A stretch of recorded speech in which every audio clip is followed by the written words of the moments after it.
Series finale in Chicago. The Royals and the White Sox get together again, and it is a logjam in the AL Central. Cleveland lost late last night, so the lead is 3 over Detroit and Kansas City. The Sox just a half game back of that grouping for second place. This is game 3 of 9 in a row against the AL Central, as the Sox right now stand at 500.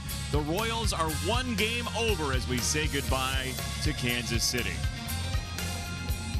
Good afternoon. Jason Benetti, Steve Stone along with you. And Steve, you know, as you look at the AL Central standings, the Sox can't help but feel like, boy, if you win just a couple games against the division, you're right back there. The key to winning a Central is to beat the Central, and so far the Sox haven't done a good job of that, but a few other teams in the division have. As you can see, overall 10-13 with a home record of 500. Runs per game, almost 4. Unfortunately, runs per game allowed, over 4. And the next 6 against the Central. After we get done with Detroit, we go to Cleveland, see the Indians at home for the first time this year. So another very tough stretch as far as the Sox are concerned. Well, the headline news on the mound today for the Sox is that Carlos Rodon is back from a neck injury. Had some soreness, went down to his shoulder, down to his bicep. He's ready to go today. Best part of Carlos Rodon coming back is that he had a great side session with Don Cooper.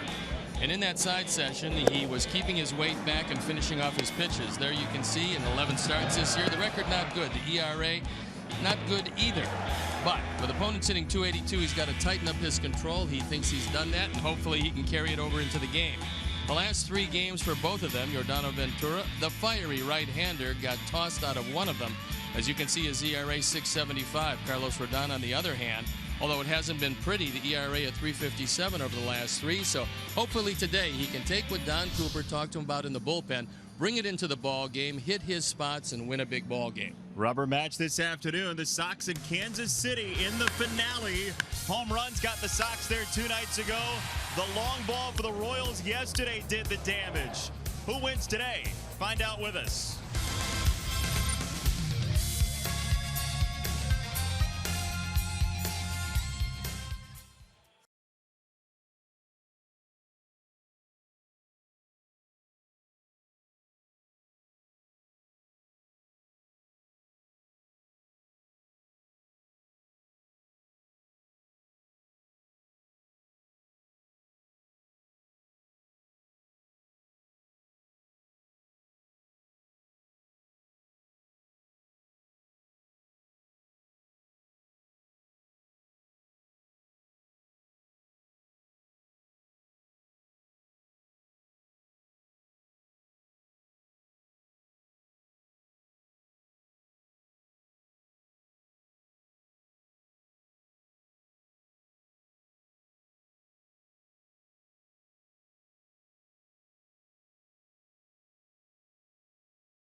Toyota. Visit buyatoyota.com or your local Toyota dealer today. Let's go places. Blue Cross and Blue Shield of Illinois. Through it all. Audi. Truth in engineering.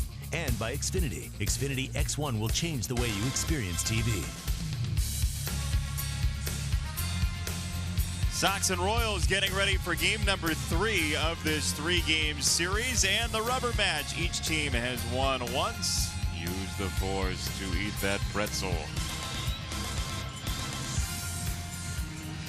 Carlos Rodon back to the hill for the White Sox after being skipped one time through the rotation. He's on quite the streak of quality starts at home, and he'll face this starting lineup for the Kansas City Royals, which have 8 straight solo home runs, 6 in this series. Merrifield, Escobar, and Hosmer at the top. Cuthbert was the key man yesterday with a pair of solo home runs.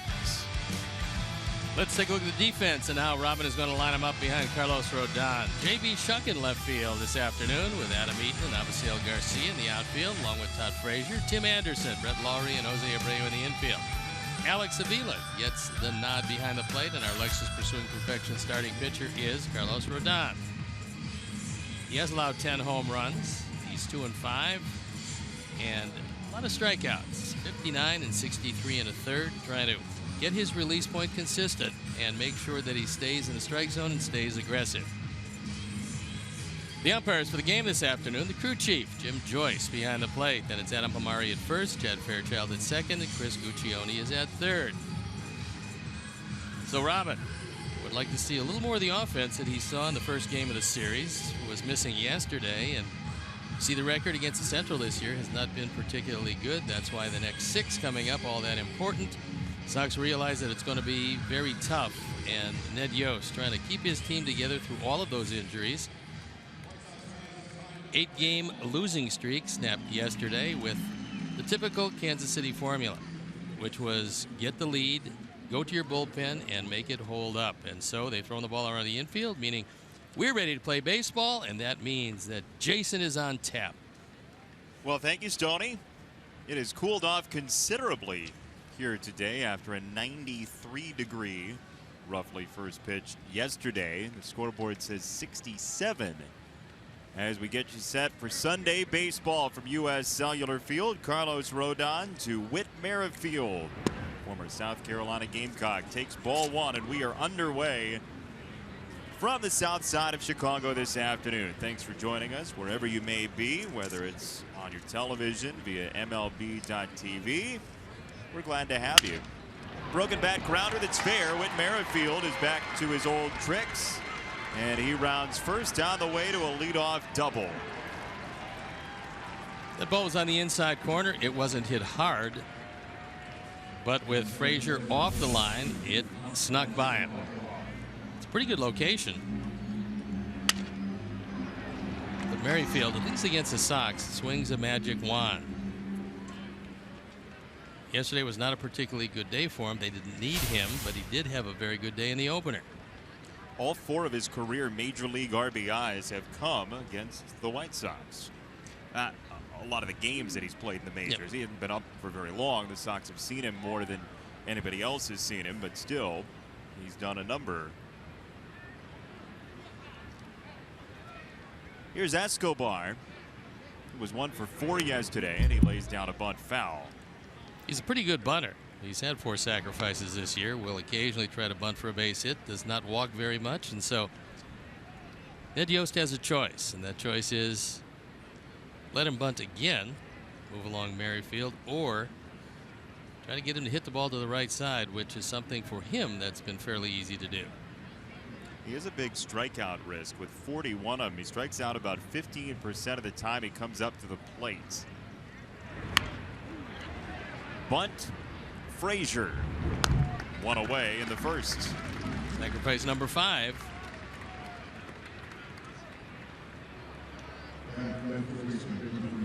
That gives it to Hosmer.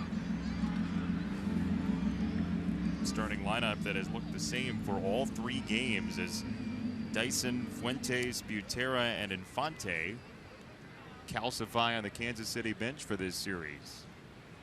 Although Fuentes was a pinch runner yesterday late for Morales, and he came around to score. Yost is just trying to do the best he can with the injury situation being there. Moustakas lost for the year. Alex Gordon lost for maybe another 3 weeks or so. Moustakas and Gordon collided here at U.S. Cellular Field, and from the initial hit, it looked like each had different injuries than they ended up with. Well, there's no doubt that Gordon looked like he had a head injury. Popped him up. Frazier has out number 2 and a large second out. Let's take a look at that collision once again, and you'll see looks like Alec Gordon at the very best would have a concussion, maybe something more, as he's knocked out. Moustakas went down. You see the right knee get clipped. Now, at the time, we thought Gordon was much more substantially hurt. We also didn't foresee that it would be a broken bone in his wrist. For Moustakas, we felt that he was banged up, but he came back, stayed in that ball game. They found out that surgery will miss the rest of the season, and that's a bad break for Kansas City. I mean, usually when you see an injured knee in terms of torn ligament, you don't see it coming on a collision with somebody else. You see the foot get stuck, it twists one way. Not so this time. Ball 2 on Lorenzo Cain, who's 3 for 8 in this series with 3 singles. Nice stop by Avila as he shifted to his left. Good movement, making sure that Merrifield stays at third. That was a huge at bat on the pop up by Hosmer, because he's one of their leading, if not the leading, run producers left in the lineup. So when he doesn't get it done with a runner at third and less than 2 outs, that's news.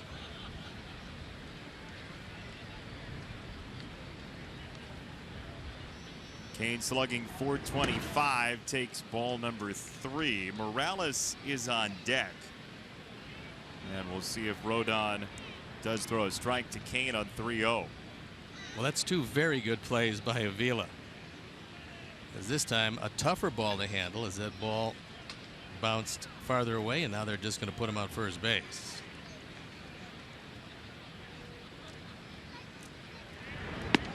Well, you mentioned the dearth of run producers in this Kansas City lineup, so figure maybe groove a 3-0 fastball to Cain, he might swing. Now, and Cain has done a very good job against the Sox this year. Ned Yost looking on, realizing sending Morales to bat. He's sending him to bat from his strong side, the right side. He's hitting .309 as opposed to .163 left-handed.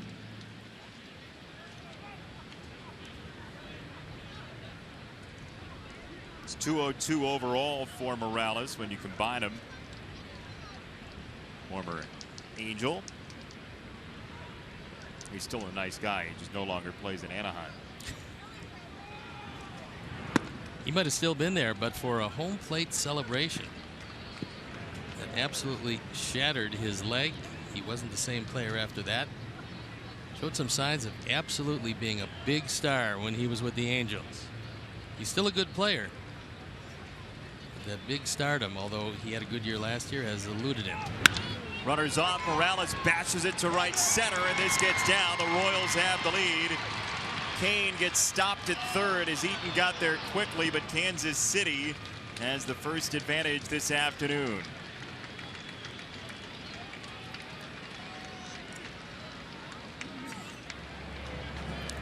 Lorenzo Cain taking advantage of a young pitcher, thinking he'd concentrate so much on the hitter he wouldn't pay attention to him, and that's what happened. Cain was off to the races. Unfortunately, he doesn't continue, because this ball gets away and he would have had a chance to score. So RBI number 24 for Morales.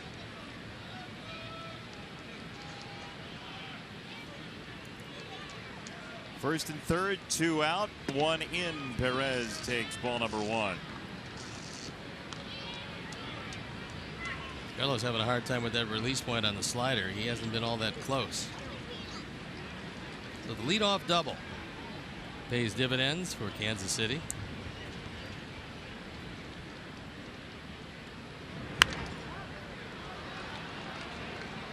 Fouled off, 1 ball, 1 strike. This is a Royals team that had lost 8 in a row before yesterday. And prior to this 1-8 stretch, the Royals had won 8 of 9. They're .500 their last 18, but 8-1 and 1-8. Somewhat mysteriously, they absolutely stopped hitting. I mean, they hit nothing. They scored 4 runs in a 6-game stretch. Historically low production. And I say historically because it was the low point of the franchise as far as scoring 4 runs in those 6 consecutive losses. Pretty amazing it's never happened before to the Royals.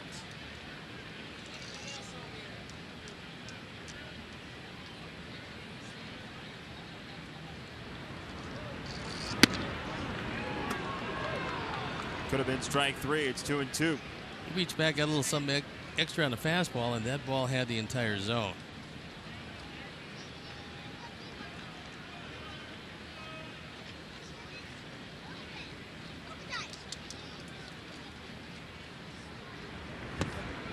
He gets him there. Strike 3. The Royals pick up a run on 2 hits and strand 2 after a half inning. It's 1-0 Kansas City.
Melky Cabrera, a rare day off in the field. He's in the 3 spot behind Abreu, who's 4 out of 8.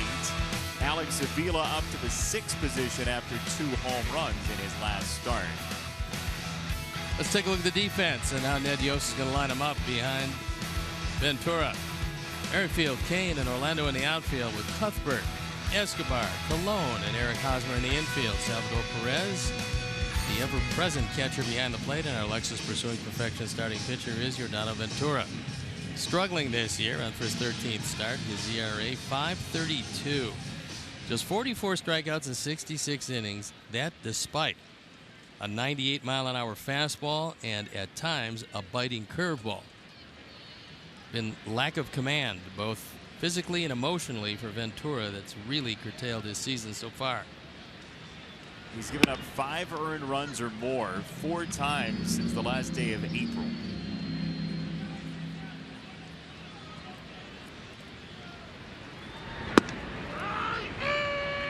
Ball and a strike on Eaton, who Ventura has a history with. That was a good straight change.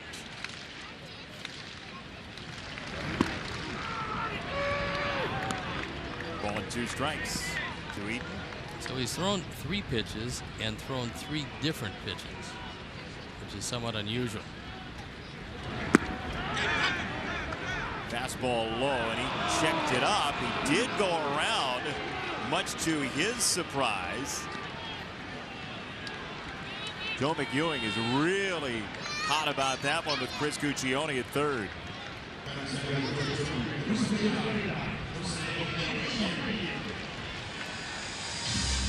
Joe was just talking about that the other day, about how clearly he can see the barrel of the bat down the 3rd base line.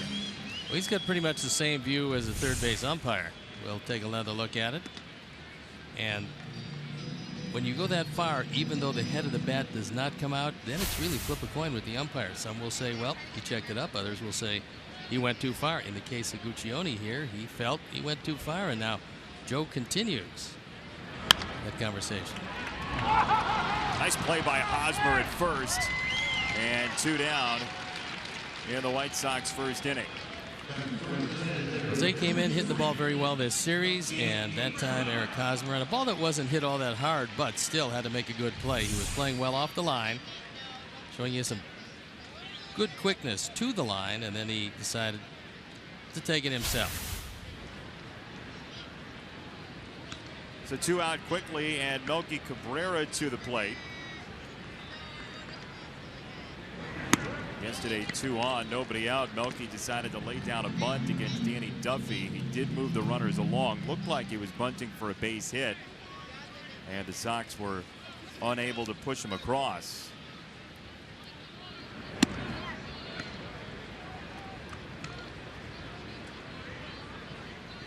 Two 2-0 on Melky, who's 4 for 15 all time against Ventura with 2 doubles.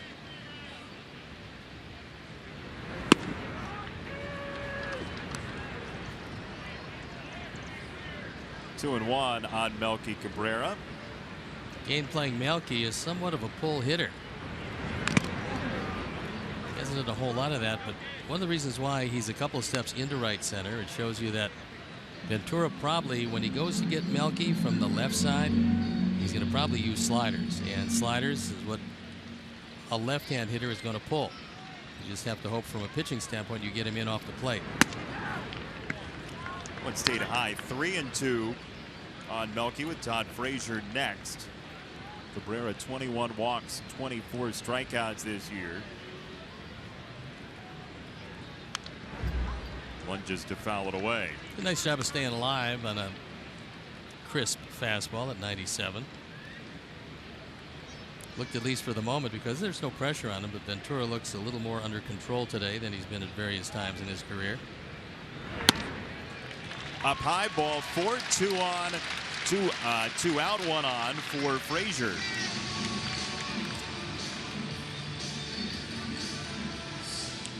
So with 1 on, here are our picks to click for today. Alex Avila to the crew. You're going with Adam Eaton, and I'll take the birthday boy, Avi Garcia, turning 25 today. He is getting old. Oh yeah.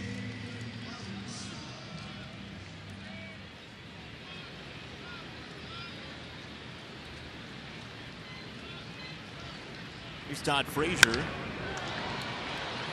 well hit, but not fair.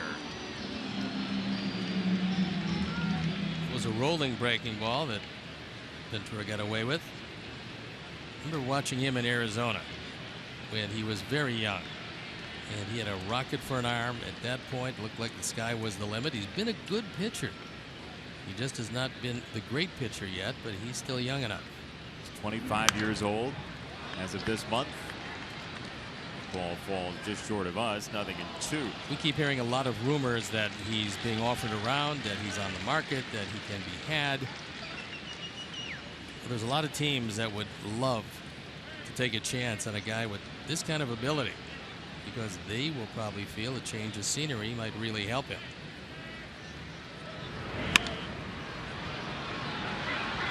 In the air, right side, Hosmer dances back on it for out number 3. So a 2-out walk to Melky Cabrera. No harm done. It's 1-0 Kansas City after 1 inning.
brought to you by Miller Lite.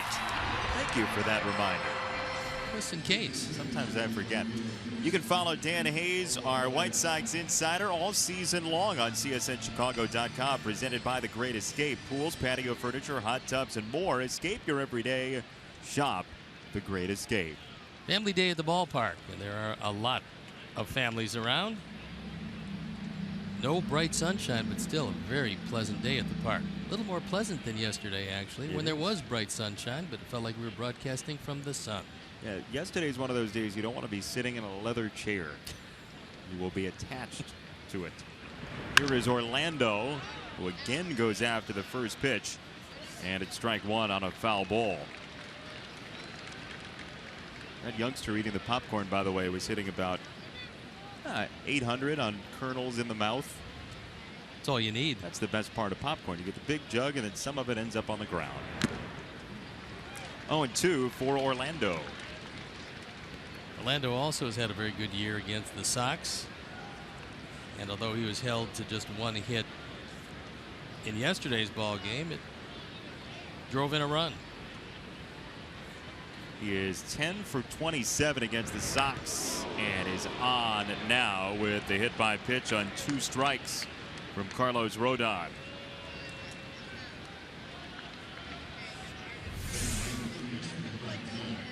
Alex wants it inside, and Carlos gets it way too far inside. So he hits just his second man of the year. Certainly don't want to do that to lead off an inning, especially with the likes of Chesler, Cuthbert. What a day he had yesterday. 2 home runs for him. Half of his total for the season. He was 3 out of 4, 2 solo shots. And he made a 2-0 game into a 3-0 game in the 8th. Do you view him as being one of the best hitting Cheslers you have run into in the course of your career? Oh, he's certainly one of the best Cuthberts. Orlando's off. Avila's throw. Got him! They couldn't have done it without pretty much of a perfect throw and great accuracy. He got rid of it quickly. He threw it on the button, and Orlando, who wants a review of this, thinking that the foot got in before the tag. Alex Avila does a great job here. He might just have a logical complaint. Depends on if... Ooh, he better have tagged the front calf before the tag on the back calf, and it looked to me like he actually got in. Unless he got a piece of him that we're not seeing on the way by. So we have our first replay challenge of the day.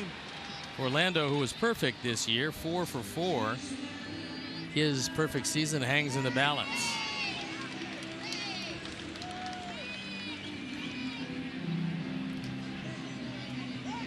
This would be our best luck. The only problem here is, although the foot gets to the bag, you can't see when the tag was applied, although it appears that the tag hasn't gotten there yet. So if that is the case, again, with the call on the field, he's out. You need conclusive proof to overturn it. Yeah, essentially the standard is clear and convincing evidence to overturn it. You need to know that indeed the call was wrong on the field. So it depends on what angles New York has, because if that's our best angle and the best angle they have is a similar angle, you can't definitively tell there whether or not the call was proper. Well, I'll take the Royals side here and hope that it comes up other than what I feel. Under there, you can't necessarily tell whether or not Laurie caught a piece of him. Essentially, if you froze it right there and flip it the other way, you would, did he get him on the leg, would be the question. Got him. He's out. Yeah. No proof on those angles. Yeah, we're pretty much guaranteed going to get a note that says call stands there because there was a lack of evidence.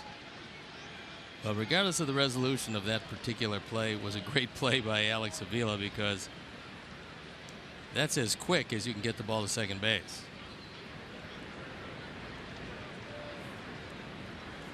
So good news for the Sox. And Cuthbert, fly ball right-hand side of Abreu, sees it go into the stands a couple rows deep. Huge difference, just that one challenge that was upheld. You got a man at second, nobody out, and Cuthbert thinking about just tapping a ground ball to the right side instead of nobody on and one out. And now it's even bigger. Cuthbert a base hit. Fourth hit the last 2 days for Cuthbert. Isn't it amazing? I mean, we have cameras that you can buy for cheap, and we have cameras that you have on your phone, and we have cameras inside cameras, and sometimes there's just no clean look for New York, for us, for anybody on whether or not the play happened the way we saw it. Well, this one went the right way as far as we were concerned, not so much as far as the Royals were concerned.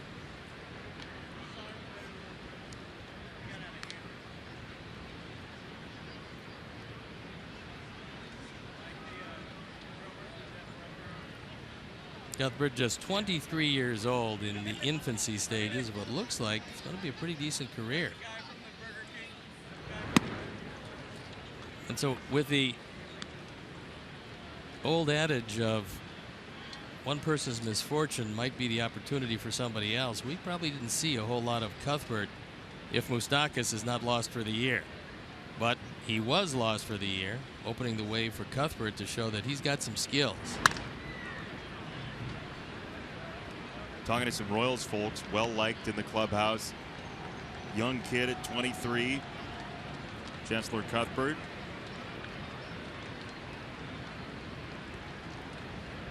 He's just really growing into his power. He's not going to be a prolific power hitter, but last year he hit 11 at Omaha. That was in just under 400 at bats. But he looks pretty strong. The Omaha Storm Chasers. It's a good name for people in that area. Those people are a little bit bonkers, the Storm Chaser types. The ones who do that as a hobby.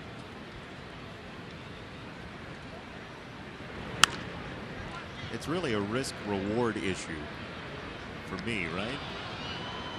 Well, I can understand the risk. What exactly is that reward? Oh, it's the great shot from inside the Cyclone. What a great video that would be to share with nobody because you've been tossed about by a tornado. It was kind of the look that the Wicked Witch from the West got before GoPro. What? Yeah. Wasn't that the East though? Wasn't that the Witch of the East that got hit by the tornado and then the West melted? Right? No? I think so. I thought the bike riding was during that. It was E.T. Through the right side, base hit for Cologne. 2 on, 1 out in the second inning. Cologne's another one of those guys that is getting a chance to play and making the most of it. He's up over 270. Takes this high fastball, takes it to the right side, and Omar Infante has played in 39 games, so Ned Yost giving him some time to observe. He's observing Christian Colon doing pretty well. 2 on, 1 out for Merrifield, who fouls it away. With the echoes of play ball still pinging around the ballpark, Merrifield doubled to left and soon after came around to score in the top of the first inning. Got pretty decent speed. He's yet to ground into a double play. Of course, he's had only 83 at bats, but still, that's not too bad.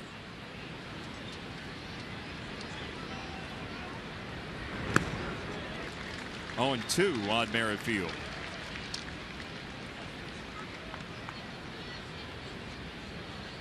'23-year-old Carlos Rodon. He started last year with AAA Charlotte. Only gave up 11 home runs in his Sox tenure last season, at 10 for this year. Trying to keep that number down.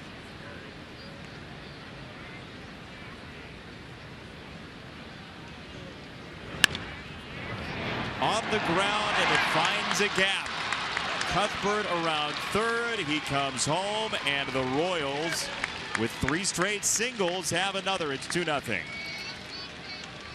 And Merrifield continues to torment Sox pitching. He's driven in 5. 2 for 2 today. Takes this ball off the ground, bringing Don Cooper out from the dugout, barely by Anderson at short.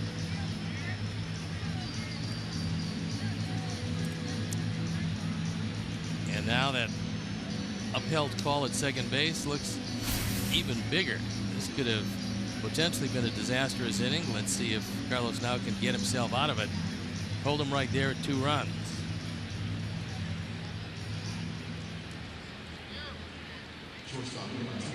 Fifth hit for Kansas City, and Escobar to the plate with 1 out.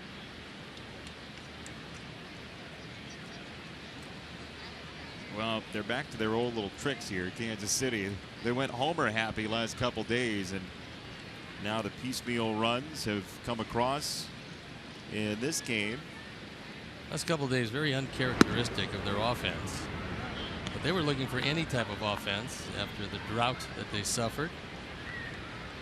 Then for whatever reason, and it's an inexplicable game, they started to hit the ball out of the ballpark with frequency that they haven't seen in quite some time.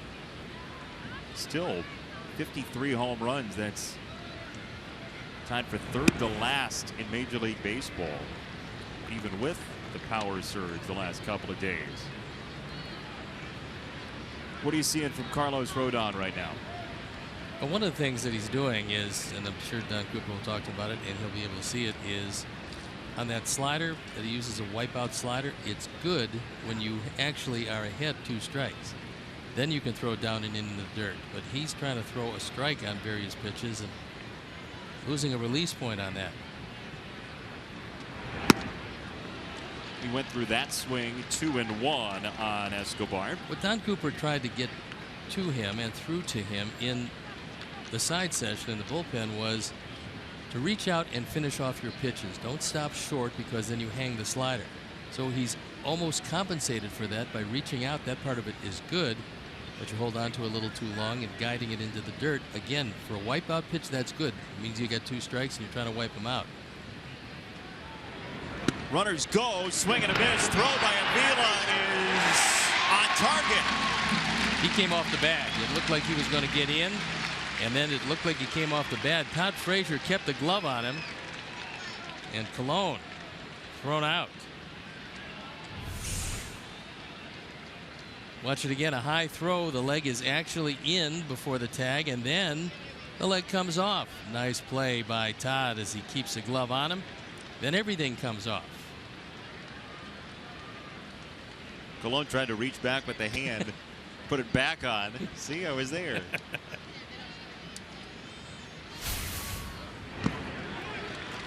And Carlos gets the swing and a miss. And just like that, the rally's over. Kansas City gets 1, but no more. 2-0 after 1.5.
but the 25-year-old right-hander has run into trouble in the past. Brett Lawrie was hit by that pitch. Ventura currently has a 9-game suspension coming to him, but this is joined with Adam Eaton from last April, and the umpires have to get in between them. And then just recently, Manny Machado gets plugged by Ventura, who's ready to pugilize, and he takes down Machado. And Yordano Ventura, for him, that is a history of evidence that suggests something.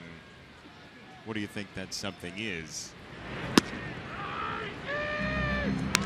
Something is a longer suspension than he would normally gotten for the same type of action had he not had a few situations started when he was on the hill. Frustrating his manager, his pitching coach, the coaches, and most of the people in that clubhouse.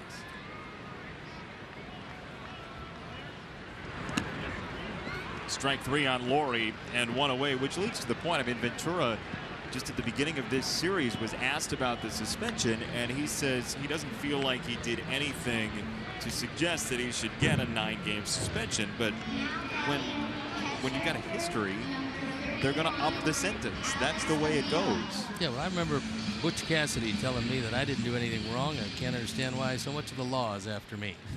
So I would say the perpetrator probably always feels that he can't understand why this is continuing to go on. Yeah, Smokey and the Bandit. Bandit wondered why the 5-0 was after him the whole movie. They kept running him down. 1 down for Avila, who takes ball number 1.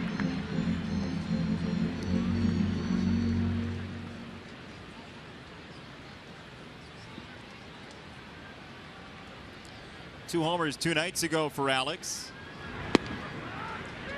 And he takes a strike. 2 homers in the last inning. He gunned down 2 base runners.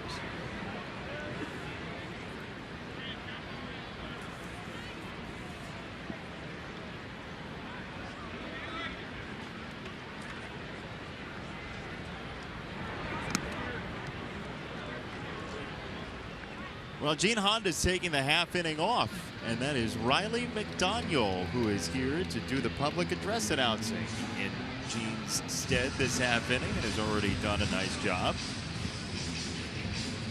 We'll hear the dulcet tones coming up when Avi Garcia hits the plate. Gene best be careful. You might have heard of Wally Pipp. Well, I said to Gene, I heard that you're taking a half inning off today. He said with pay. So he's all right. He qualified it.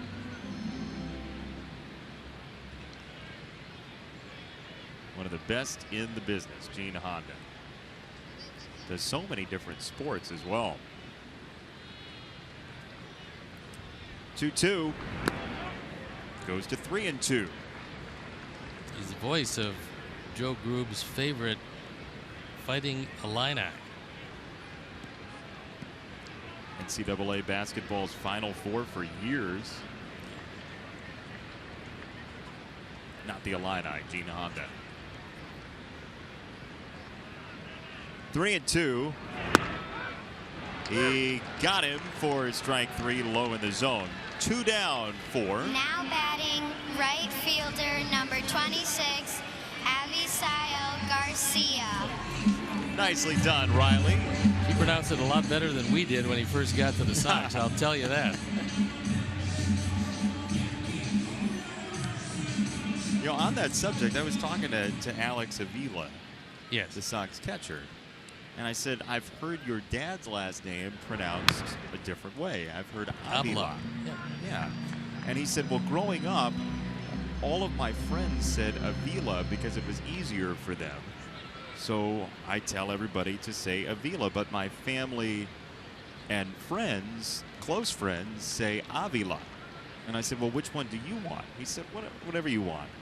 Alex. He would prefer Alex. Which is very gracious of him. However, it's his name.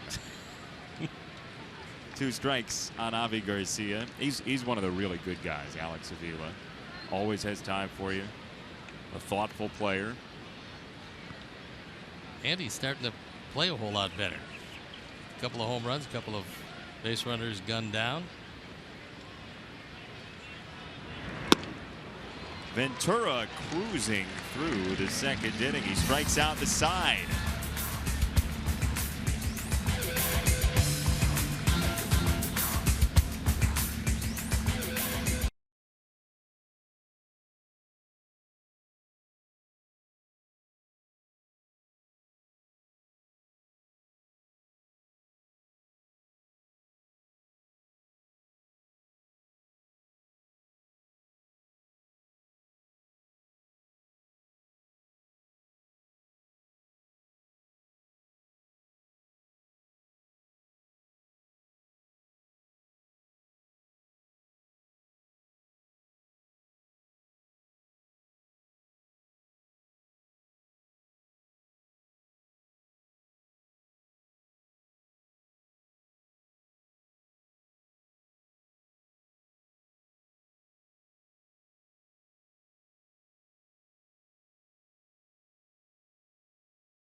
Right behind home plate, Xfinity gives you the best seat in the house. Xfinity, your home for the most live sports. They're not right behind home plate. That would be a dangerous place to put them. They're behind some protective netting directly behind home plate. Good seats, though. Yeah, oh, great seats. What do you think about us doing a game from the Xfinity couch? Well, I think we could probably do games from just about anywhere in this ballpark. You do? Oh, yeah. No problem. I think we could see very well from the Xfinity couch. We are scheduled, weather permitting. Yes. Weather permitting. To be in the K zone. Indeed. On Wednesday. Where Chris Sale's start against the Tigers.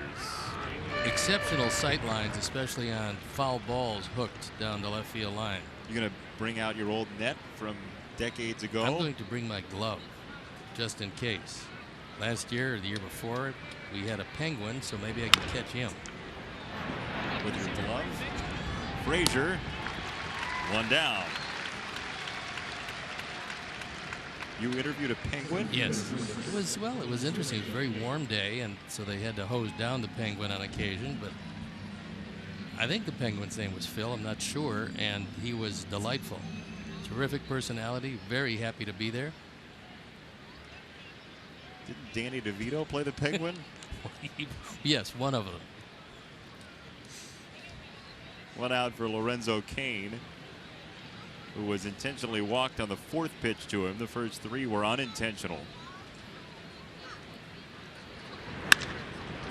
And he's at first again.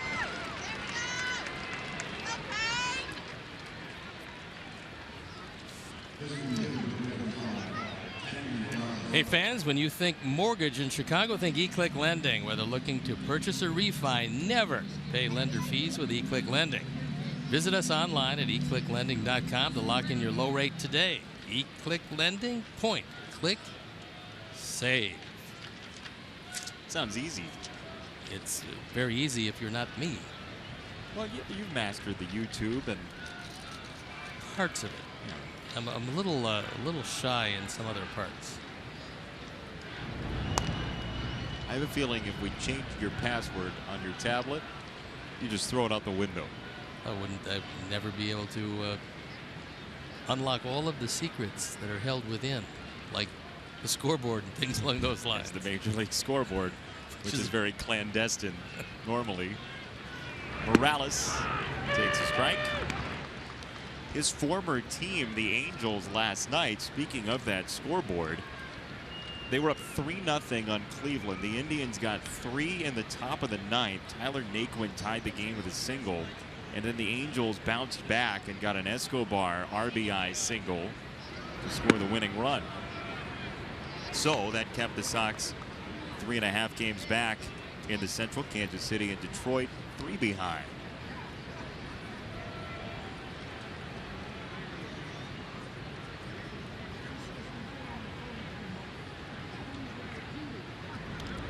Check on Kane. Morales celebrating that home run. We told you when he was with the Angels. Changed the course of his career. Felix Hernandez, King Felix, is going to be gone from 4 to 6 weeks with a calf problem. There are some folks that are saying it was also on a celebration of a home run. He's saying that he felt it for the first time when he started throwing. So the end result, regardless of which side of the story is the story, is that he's going to be gone. And Seattle, a pretty good offensive ball club to this point, with also very good pitching, is going to truly miss their leader and their star. Seattle in second place, 4 games in back of Texas. They have 93 home runs. That's 1 behind Baltimore for the major league lead. They moved those fences in at Safeco, and it's really paid some dividends for them. What we've learned over the years, though, is that celebrating can be a very dangerous business. Wasn't it? It was one of the Grammaticas, the kickers. I think it was Bill Grammatica, playing for the Cardinals. Maybe was celebrating a made field goal and tore his ACL. Yes.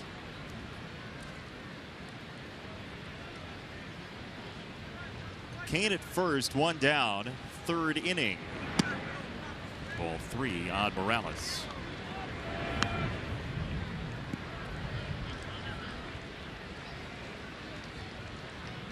Salvi Perez in the on-deck circle.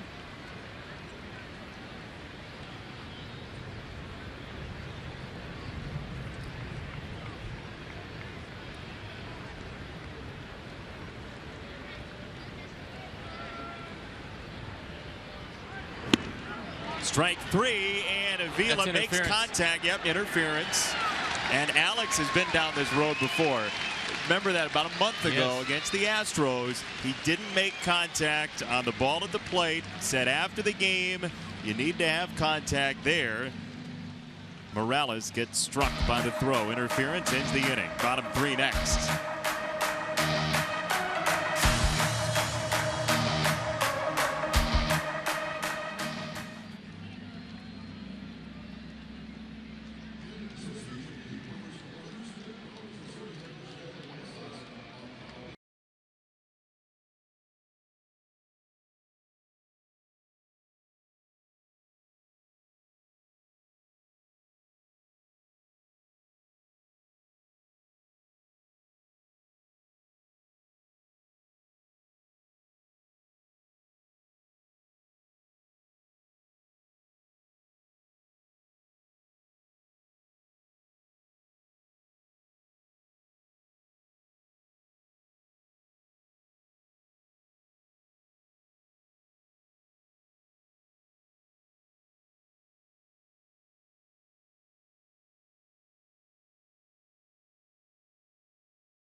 This year's event will be located in the patio area. The $45 ticket package includes access to the tasting from 5:40 until 7:30 at night, complimentary food in the patio, and an outfield reserve game ticket. To purchase, visit whitesox.com/specialty. So off the double play on the interference and the strikeout, the Sox will bat in the home third with J.B. Shuck at the dish. Ball one.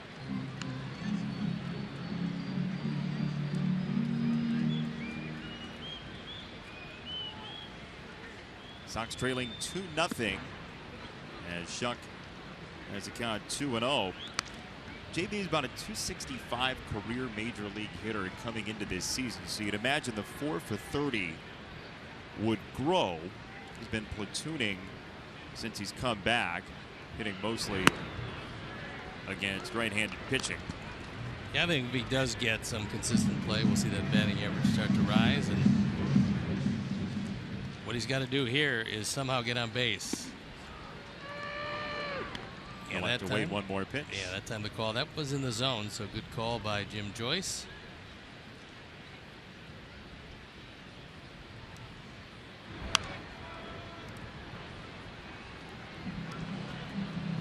Ventura's already got 4 strikeouts. Faced a grand total of 7 men. 3 of those in a row in the second inning. Shuck, a base hit the other way. First hit today for the Sox. That time not wanting to leave it to chance and Jim Joyce. He swung at a pitch that was a debatable strike, but it was up. You see by the Honda pitch tracks, the call might have gone either way. Normally when it's up that high and just barely, if anything, with a piece of the corner, you get the benefit of the call, but the base hit, much preferred.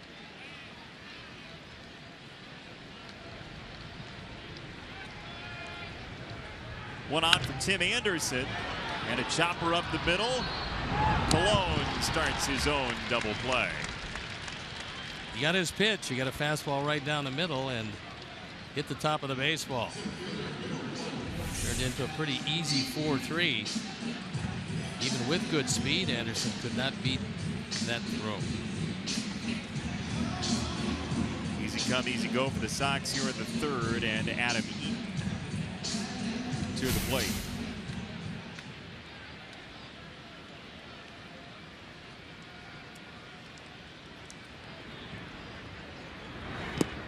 When you have a streaky ball club, one way or the other, like the Sox over a prolonged period, 23-10, then 6-20. In the case of the Royals, they've been feast or famine all season long this year. Everybody says, well, how can you get out of streaks? How can you prolong the good streaks and get out of the bad ones? And the answer is there is no answer. Because if there was, nobody would ever slump. And managers try everything. Sometimes they try, and we've seen this happen in the history of baseball, they try picking the lineup out of a hat. Sometimes they try elevating one guy and sending one guy to the bottom part of the order. Then they decide to play their bench players one day, and they'll try to do anything. There's nothing definitively that works. A team will come out of a slump as a team and go into one as a team, and that's been the way baseball has run forever. I've heard of managers asking players, okay, who wants to play today? Just go into the clubhouse. You want to play? All right, you're in. I mean, they try everything. Sometimes they try to take some extra batting practice if a team is slumping offensively. Other times they just say, hey, look, I don't want to see anybody here at the ballpark until an hour and a half before the game. No batting practice anywhere. Hosmer at first. And Ventura faces the minimum in the third inning. So 2-0 Kansas City the lead.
Back to U.S. Cellular Field. Lots of stuff you can win on the prize shelf today, including a pair of tickets to the K-Zone on Wednesday. We got the signed Altoids, a 5-hour energy just in case you're a little sleepy. A Sox hat. The truck is still here, the Rubik's Cube. But the Sox tickets for Wednesday for the K-Zone will go to the most creative tweeter of their Sox math work. However you want to show your work, send a picture. As Perez fouls the ball off. Breaks his bat also. And one of the things that I'm surprised stayed around as long as it did was the mystery baseball that had a signature that nobody knows exactly who it belonged to. But finally, one of the winners decided that they couldn't live without that one, and it's on the way. It's getting there by carrier pigeon. When it gets there is a mystery. Our Sox Math prize queen, Val, has done such an outstanding job of getting the prizes out to our winners. She deserves a tip of the cap. It's great. Thank you, Val. You should send her something. How about fistful of throat lozenges? Have her send herself a prize? Yeah. Give this to yourself. In the dirt, 1-2 on Salvador Perez.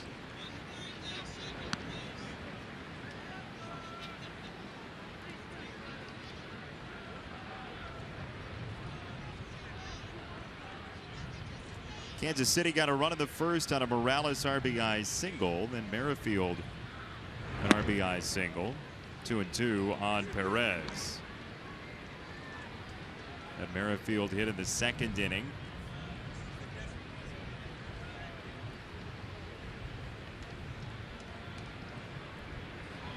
Two and two. Lofted foul. Rex Hudler is saying that there's been a trade from the Kansas City TV booth to our TV booth. Really? Yeah, and he started to get up from his seat, but the reality is it would take 3 or 4 Rexes for anybody in this booth. Even like a son to me, Mike Mayer.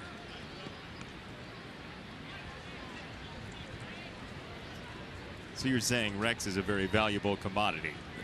No. I'm saying that anybody in this booth has supreme value as it pertains to the fiery former infielder Rex Hudler. I see. You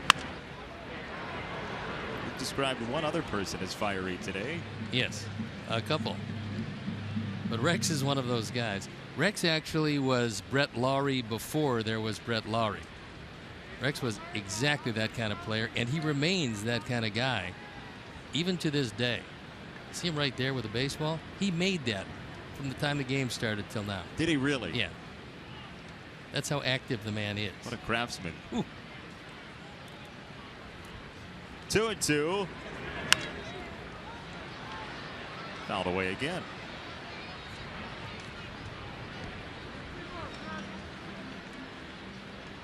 You know what I've missed for a long time, and I remember it was done as a kid. I've really missed someone who's creative enough to make pancakes look like something.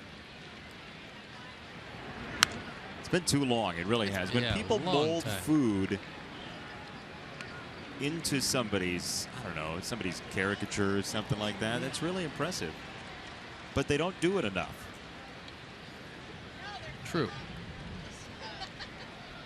If only there was a way that we could stop that shortage. Into left field and a base hit for Salvador Perez. He is on with a single. Hold on. I'm told. It's coming in from the clearinghouse? Yeah, through the wire. I'm told that Dan Drake from Dan Cakes is here at the ballpark today. He creates edible art that's been featured on the Today Show. And wow. Boy, that's terrific. Oh my. That was taken from a picture of you. That was taken from a picture of a combination of George W. Bush and Rex Hudler. That's actually supposed to be me on the right.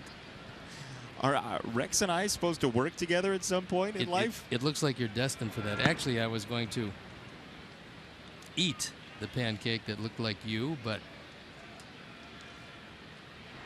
I decided, being lactose intolerant, that it would cause gastric disturbances for this ball game. So there you are. You're still in one piece. They were a tremendous group, though. Gastric disturbances. I remember. I think I saw them in the 80s. Could rock out a small venue.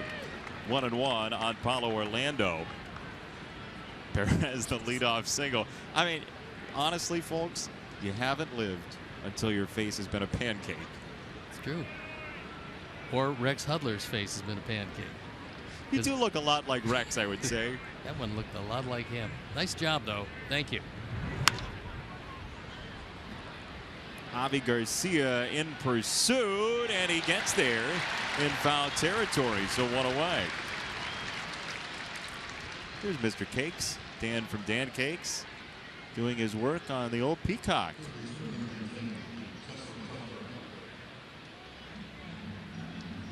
Smooth out that CSN. That is pretty. That? Way to go, Dan. Nicely done. Well, he knows how to get on a shot, doesn't he? Oh, yeah. Yeah. Well, he makes so many people's faces, he knows how to make faces himself. Pretty good. CSN pancake. Cuthbert. Pop up. Abreu for out number 2. Should we tell you about Sox Math? Sure. For today, here in the 4th inning, what do you think? Absolutely. Here's your question for today. The sum of the numbers in the year of the second Sox World Series championship. The numbers in the year. Then the sum of the numbers in the year of the first championship, subtracted from that first one. Multiply the sum of the numbers in the year of the third Sox World Series championship, and then add the total number of Sox World Series championships. Hashtag SoxMath. First one in wins a prize off the prize shelf. Hashtag SoxMath. Use the number in your tweet, because we then search hashtag SoxMath and then the number to find the correct answer. Some people type out the number FIVE or whatever it might be. We're not going to find you as easily doing that. And also, if you show your work using the hashtag SoxMath, the best picture will win those 2 tickets to the K-Zone on Wednesday. Sox Tigers. Get all that? I did. Okay. I think today is a particularly easy one, so we'll go for speed today. We are? We're going for speed? 1-2 on Colon. I like the fact that he took a little something off that slider and dropped it over for a called strike.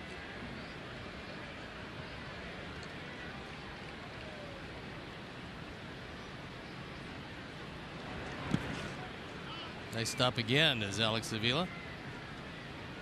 Having a tough job today. Carlos throwing a lot of those sliders in the dirt, which he does. I mean, this is the wipeout slider. He wanted to get him to swing at it. And Alex shifting to his left once again. He's knocked them all down today.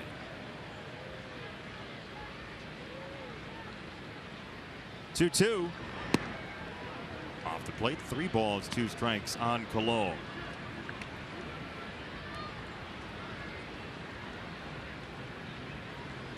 '27-year-old out of Cal State Fullerton, Christian Colon, with Merrifield, a College World Series champion himself, in the on-deck circle.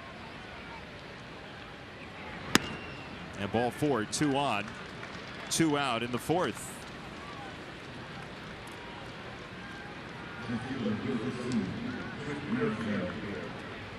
'67 pitches to this point.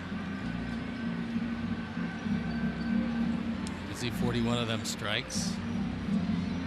Outfield playing a couple steps to the off field. You take a look at Adam Eaton in your picture there. He's over just a couple of steps into right center. J.B. Chuck is way off the line in left field. So hopefully nothing inside that Merrifield can pull. Ball number 1 to Merrifield. Tweet of the day from Mike Kaiser, who says, I saw gastric disturbances at Madison Square Garden in '98. They rocked the house. They were exceptional.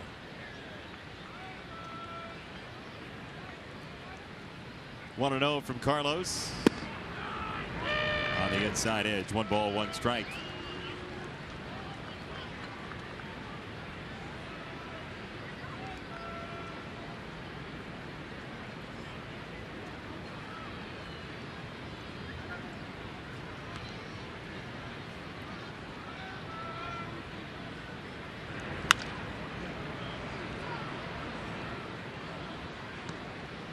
Took a little something off. Good movement and good location. Low and away.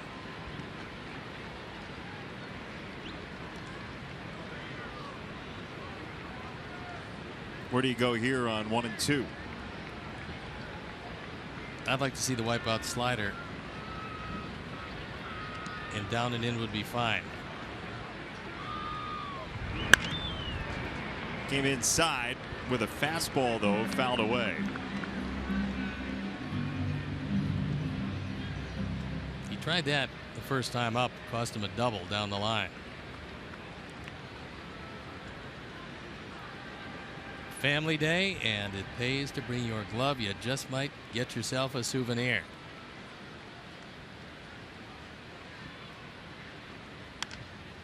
That ball stayed up on him as well, and Merrifield poked it foul.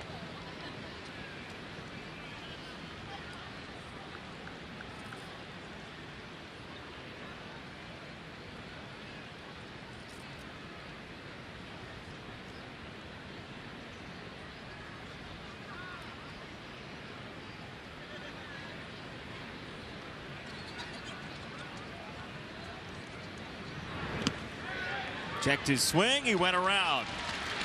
There it was. You got him. They strand 2. Sox trying to make a comeback. Do it for the kids. 2-0.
Runs, a season high, hit on Friday night. Unfortunately, that offense then disappeared in yesterday's game and is not in evidence here today yet, but it's the second time through the order the heart of the lineup due up and a chance to break through.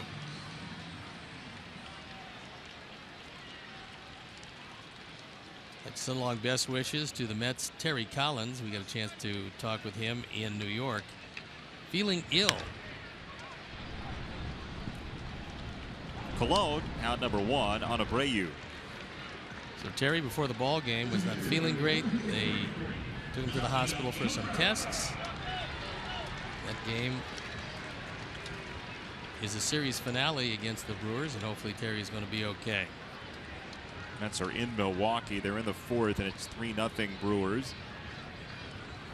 Tigers are up 1-0 on the Yankees in the 4th as well, as Melky stands in after a walk in the first inning. Well, you said it during the break. Yordano Ventura has ace-type stuff, and when he harnesses it those days, tough sledding. Oh, he's got terrific stuff. He's just been very inconsistent. And inconsistent with the stuff and with the emotions this year, but if he can harness it, and Dave Island is trying to impart that to him. And this is a guy with a world of talent. Was 13-8 last year. When you can throw it 97, 98, you've got a much better than average curveball and a straight change to go with it. You should win consistently. He had 156 strikeouts last year and 163 in a third, so the stuff is there.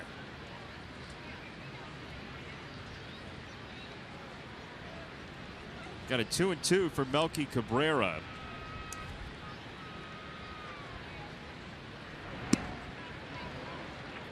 That's low. 3 balls and 2 strikes.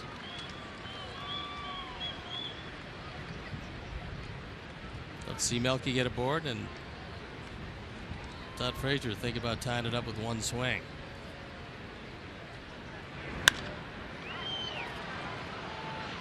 Doesn't look like that's going to be the case. Merrifield in left has out number 2.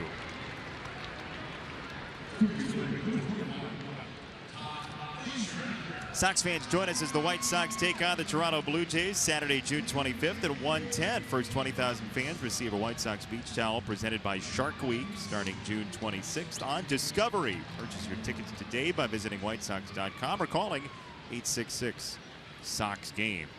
You ever have a desire to go out and be in one of those metal cages where you could actually be immersed with the Sharks and watch them bounce off that cage right in front of you? You know, I've at one point recently I had a desire to send out an analyst into one of those cages. Just don't remember who it was. To tell you exactly what it was like from an analytical standpoint? You know, as I recall, I think he was wearing a Hawaiian shirt. I do. It's been a couple days, though. Well, I retired those for a bit when I saw it was going to be in the 60s today, but it turned out to be a lovely day. Last one for a strike to Frazier. 2-1 to Todd, who popped out to first. 25-year-old Ventura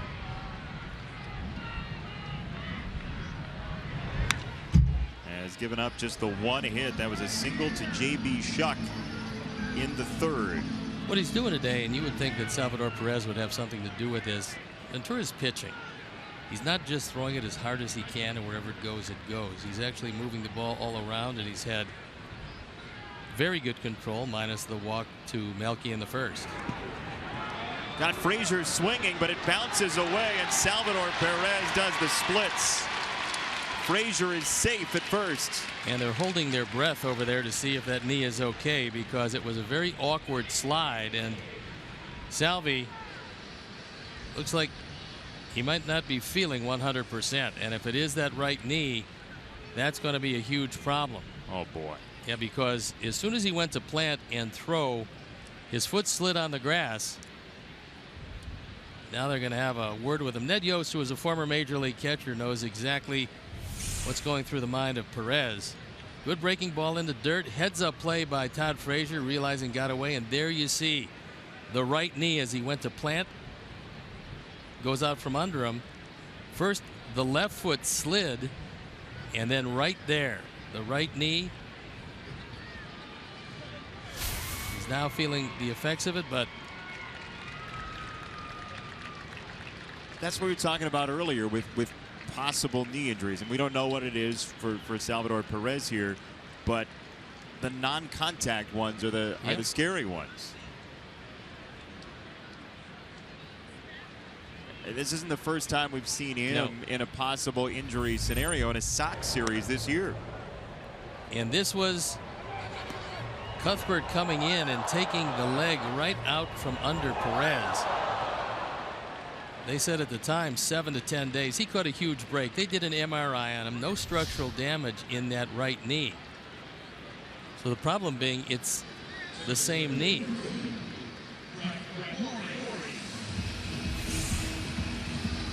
So this looks like he's grabbing the side.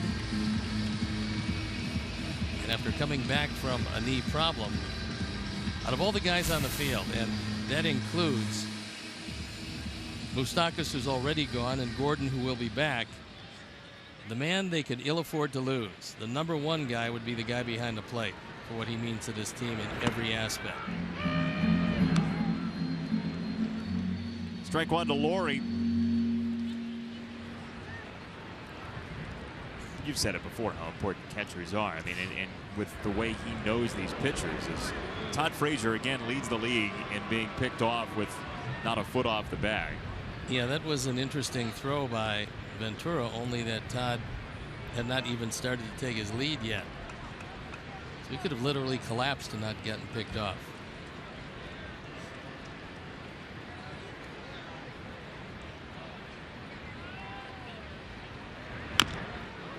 Fouled off his body, 0-2. So Brett's seen 5 pitches from Ventura, all strikes in his first 2 at-bats. A catcher is very important for his leadership normally and what he can give to a ball club, but there are some catchers who are much more important. And this guy, you'd be hard pressed to find one more important than him. I would say Yadier Molina is right in that same category as far as what he has meant all of these years to the St. Louis Cardinals. Buster Posey won because of huge offensive numbers as well as leadership and what he would mean to the Giants. There's a few that are exceptional, but Salvi is right in that group.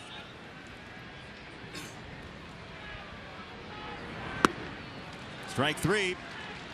6 punch out for Ventura, who has 4 double-figure strikeout games in his career. It's 2-0 Kansas City after 4.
Phelan 27. 18 is the first number, 16 the second one. That makes 2. Multiply by 7, 2005. The total number of the World Series championships is 3. 14 plus 3 is 17. SC Phelan 27 knew it was 1906, 1917, and 2005 for the White Sox 3 championships. And you win a prize off the prize shelf. Congratulations. Make your choice carefully. You have a cornucopia of wonderful items that you can choose from, and then we will send you what we want. That's the power of choice for There you go. and for us. There you go. Carlos has made it through 4, allowed 2 runs after being skipped in his last time through the rotation due to some neck soreness, which had resonated down the left side to his shoulder. 2-0 for Escobar. Now 3 balls, no strikes.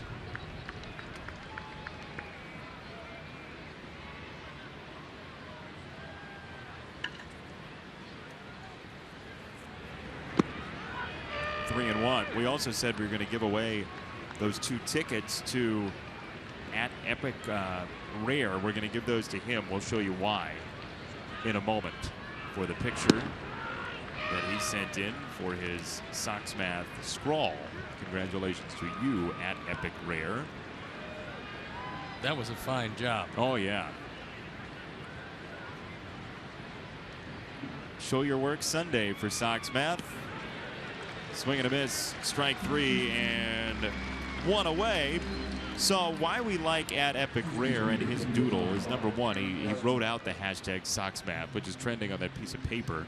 But there's his work all on the side. He also said he's never been to a Sox game. He watches all the games on TV. So you got 2 tickets waiting for you. Someone will contact you at Epic Rare. Yeah, I would think that would be a nice game to come and see. Come down and see us in the fan zone. Yeah. K-Zone. K-Zone. And fan zone. Carmen fan zone. You remember him. Yeah, a wonderful guy. And a great trumpet player. Yes. And as an infielder, was a great trumpet player.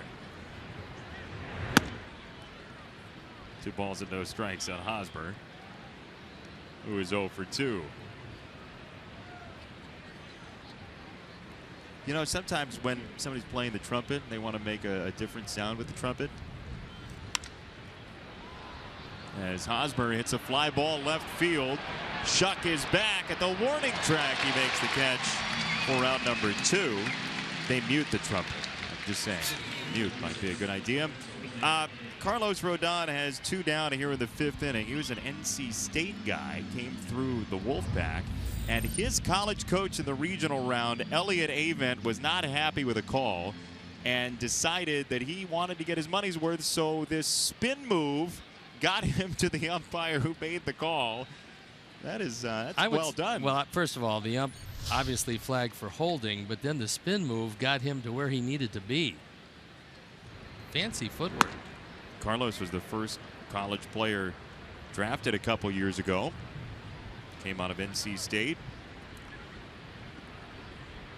A team that had one of the oddest college baseball regionals that you'll ever see. They were up 5-3 on Coastal Carolina in the final game of that regional, and rain came through. So there were 2 out, bases loaded in the top of the 9th, and rain forced them to stop play.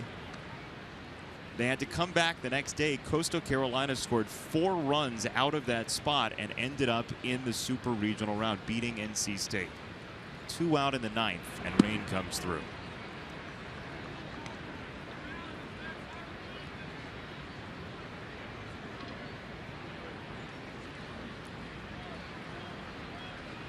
Three and 1 from Rodon. Fouled away by Kane.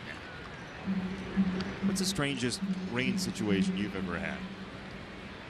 Actually, it wasn't a rain situation. It was a wind situation in a doubleheader at Kent State against Notre Dame, who had the biggest baseball team I've ever seen. And we'll get to that next inning. Garcia makes the catch in a 1-2-3. 5th for Carlos Rodon. Halfway home, 2-0 Royals.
Yeah, it sounds like a good plan. And honestly, I've heard rumors that the next homestand, the pancake guy's not going to be here, but there's going to be a Chuck Garfien omelet.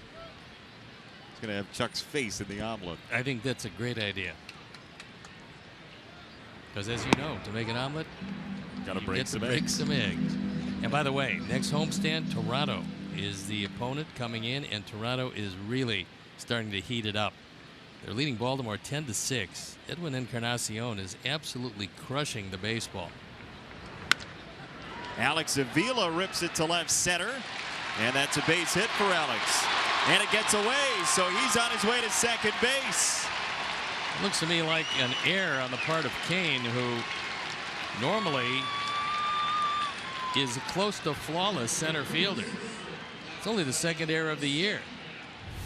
He just misses the ball. Good piece of hitting by Alex, who's really been starting to heat it up. He's having a great game today, both offensively and defensively. And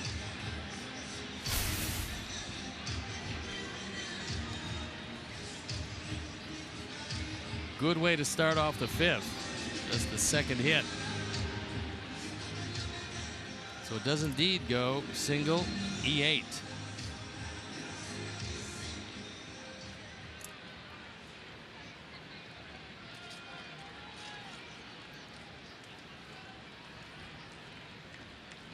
So the Sox are in early business here in the fifth, and see how Ventura handles it.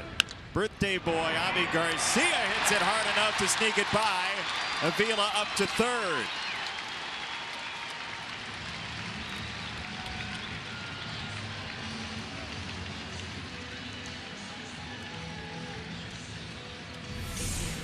Avila had to go back toward the bag, and that breaking ball wasn't as sharp as the last few and hung up there a little bit for him.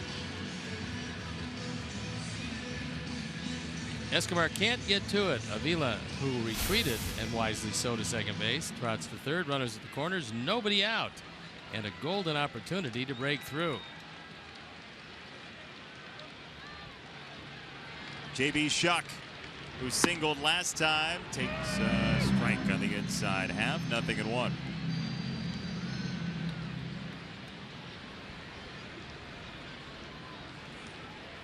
We talked about Ventura and his ability to get on tilt somewhat. We'll see if the Sox can lean on him here as Shuck yanks it foul.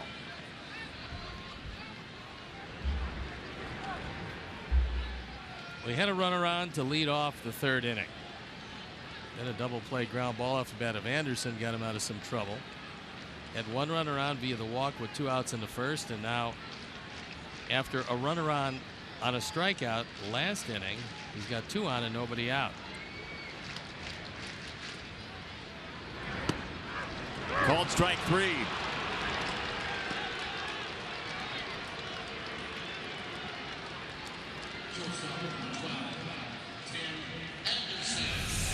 This ball just barely had the corner, but have it did.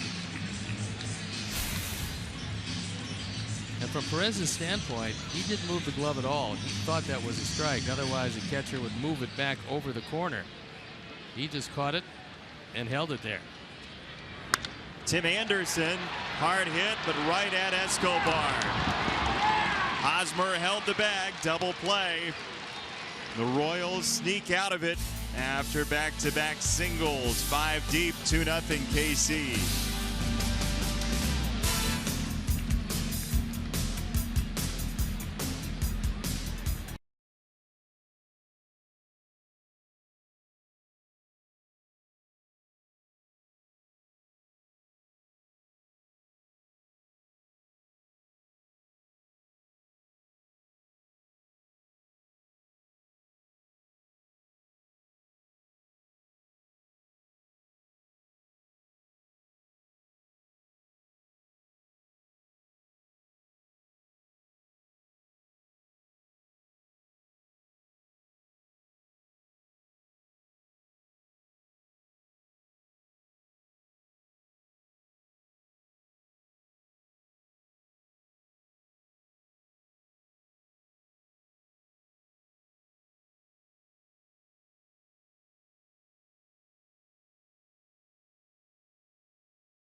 was caught up in an interference play in the 3rd inning, and we flash you back to May 17th. This was the 11th inning. George Springer tried to steal second. Carlos Correa came over the plate.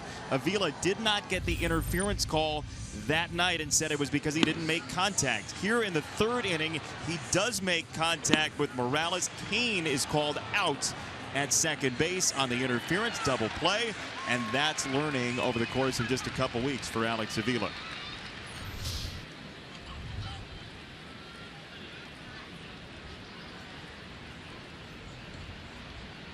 So here we are in the 6th for Morales, and Carlos Rodon outside, ball 1. To be clear, the rule, as we told you about, says nothing about contact or nothing about, making a large spectacle of it behind the plate. However, it's Alex's feeling based on his experience that you almost have to make contact in order to get the call. Well, it has to be interpreted by the home plate umpire, and it's a case of interpretation. Did he hinder the throw or change the course of the throw in the course of making the throw? And in that case, I'm not sure that he exactly made contact with Morales, but certainly because he pulled up short, it looked for all the world to see, and certainly the most important eyes were Jim Joyce, and it looked like he altered the throw as he fell across the plate. Same thing that Correa had done, but he didn't get the call. So the veteran did a good job, and he's having quite a day today. I mean, this is a big Alex Avila day, as was the last time he got a start. We had a couple of home runs. Looked to me real time that he did make contact, but on the replay, no, didn't seem like it. But he did. I mean, he threw the body out. Yeah, and he came up short with the throw, so it looked clearly like he hindered that throw to second. So 1 out, pitch to Perez, and he hits it in the air center field. Adam Eaton for out number 2. Today, the final day of Sox Serve Week, the White Sox week-long initiative designed to give back to the community we call home. There's still time to support White Sox charities by purchasing a mystery Sox pack filled with autographed items, game tickets, promotional items, and more. To purchase a Sox pack, visit whitesox.com/auction. Sox bullpen up and going, and let's assume for the moment that Carlos gets out of this with just the 2 runs. You would only have 2 walks, but one of them was intentional. So all of the work that Don Cooper did with Carlos in the time where he missed his start and the throwing in between seems to have paid some dividends. And there's a couple of things you have to understand with Carlos. One is that at 23 years old, he's gotten to the big leagues a lot more quickly than most. In fact, just about everyone. But everyone also came up and assumed he was going to be exactly like Chris Sale. Difference being that Chris Sale had a refined straight change, a greater sense of pitching than Carlos did, but doesn't diminish the upside of Carlos Rodon, which is enormous. This guy is going to be a top of the rotation starter. He's very strong. He's still very young. He's got a lot that the major leagues will teach him. But again, in most organizations, he's sitting right now maybe in AA, maybe in AAA, but he certainly wouldn't be in the major leagues. He's got his 2nd straight 1-2-3 inning. He's through 6th. And happy birthday, Carol, her 87th at the ball yard today.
money on CSN Chicago as contestants test their Chicago Sports IQ for a chance to win cash. Beer Money, presented by Coors Light, tonight at 7 p.m. on CSN Chicago. And while we're at it, we'd like to welcome all our viewers watching on City of Auburn Essential Services in Auburn, Indiana.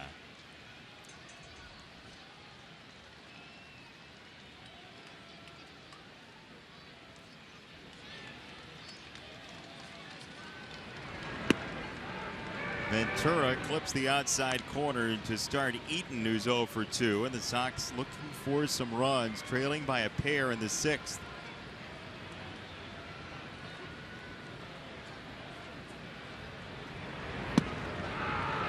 He's throwing bullets today.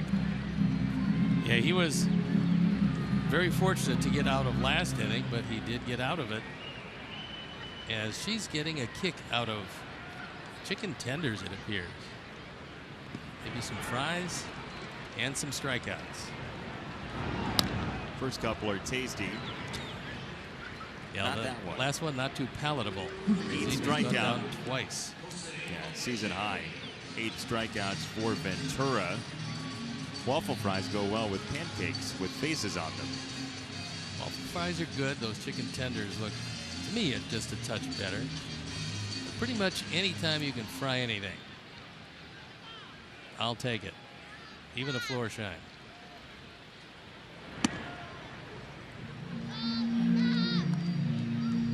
You're a human dumpster. Well, could very well be that's why the cholesterol is up to 410. But it's the good cholesterol. Yeah.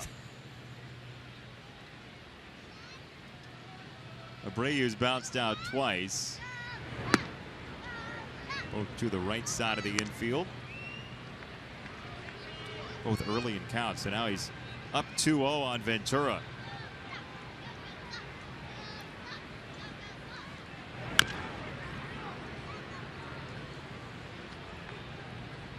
Well, we talked about the 9 straight games against the division here in June. And after this, the Sox won't see any of this pack of the top 4 in the AL Central until July 21st. There's a 3-game series with Minnesota at the end of June. However, the Twins are well back in 5th place. So this is an opportunity, these next, including today's 7, to build. That's a drive center field. Kane has absolutely no play. Abreu takes Ventura deep.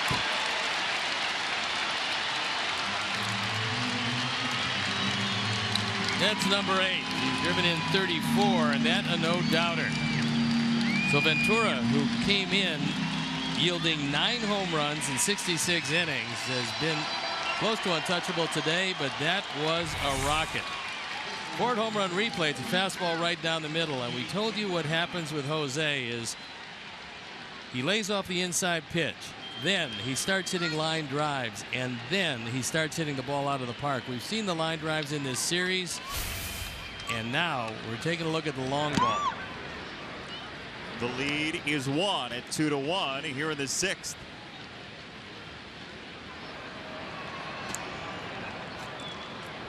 .418 feet for Jose Abreu on that home run. That'd get out of here in a hurry. The one in Detroit was what, 425 to center field? Every bit of that. Looked like a little bit further, but it was hit hard. I just don't know if it got out as quickly as this one here today. With that home run, another generous donation from the Alex Snellius family in loving memory of Ursula. A good plan would be to score a couple more and make sure the bullpen does not come in with the Royals ahead.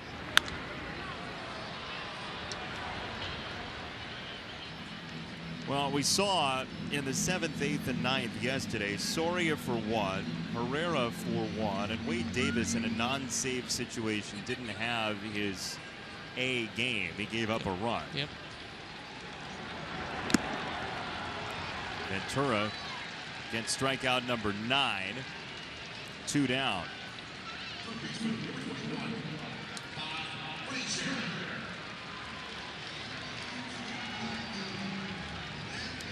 Well, that top threesome is for Ned Yost. That's his winning trio. Those are the guys at the end who will come in, nail it down for him. You don't see them a whole lot in games that the Royals are not ahead. Certainly not in that order.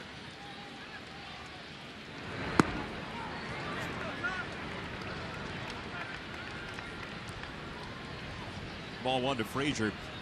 Doubling back to the point about playing the Central teams 9 in a row, starting with this series, you've got an opportunity to essentially define the time between those Central games. Again, you're going to have to do some scoreboard watching in between, so these games take a little bit more importance that are in front of the Sox right now, with Detroit and Cleveland coming up.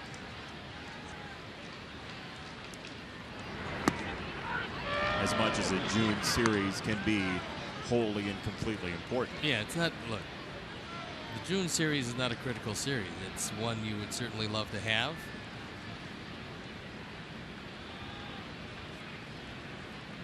And it's one where every win means 2 games, especially against the team at the top, and that's the Tribe, and heading to Cleveland, where the Tribe over the years has been pretty tough, and right now 17-12 at home for Cleveland.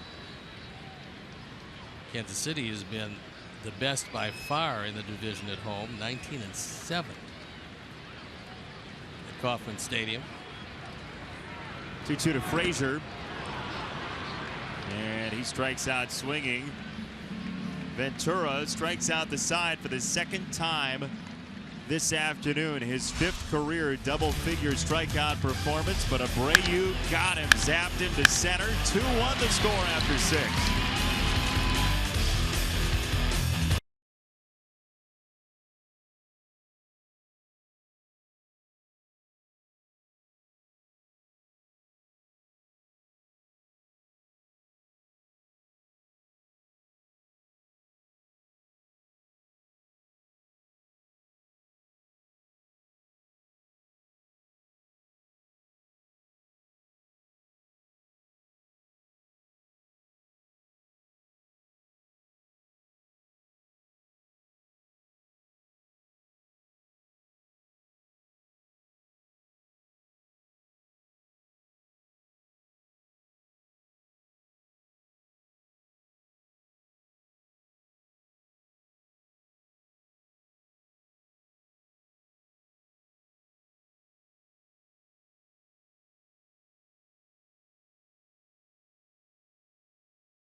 /30th at 110. First 10,000 fans receive a free Adam Eaton t-shirt presented by the Village of Bedford Park. Bring your business home to Bedford Park and win big.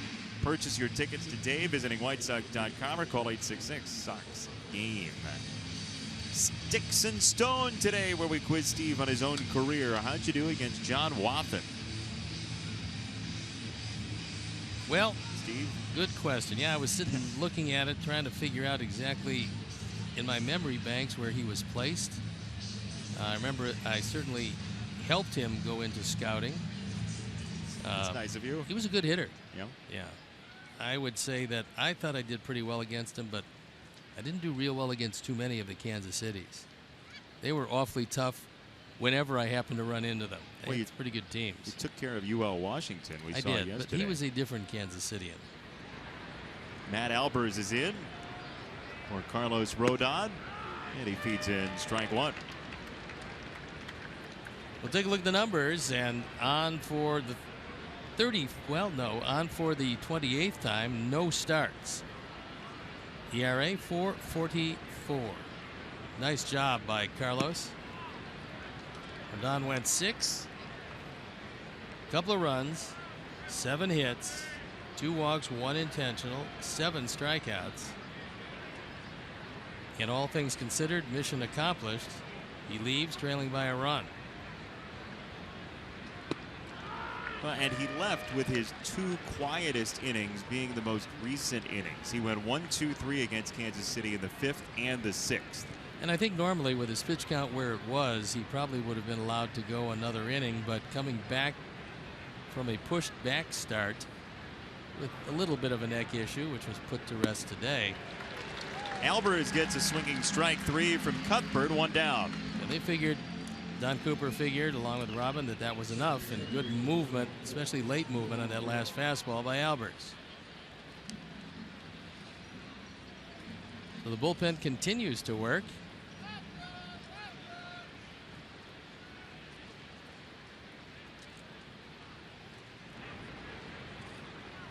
One out, nobody on for Cologne, who's been on twice.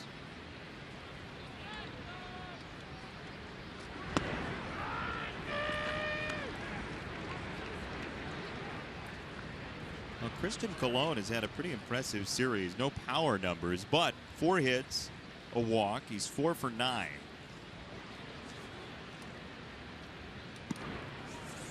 Oh, he's done a pretty good job, and he's played a steady defense. Enough to keep Omar Infante on the bench for a bit.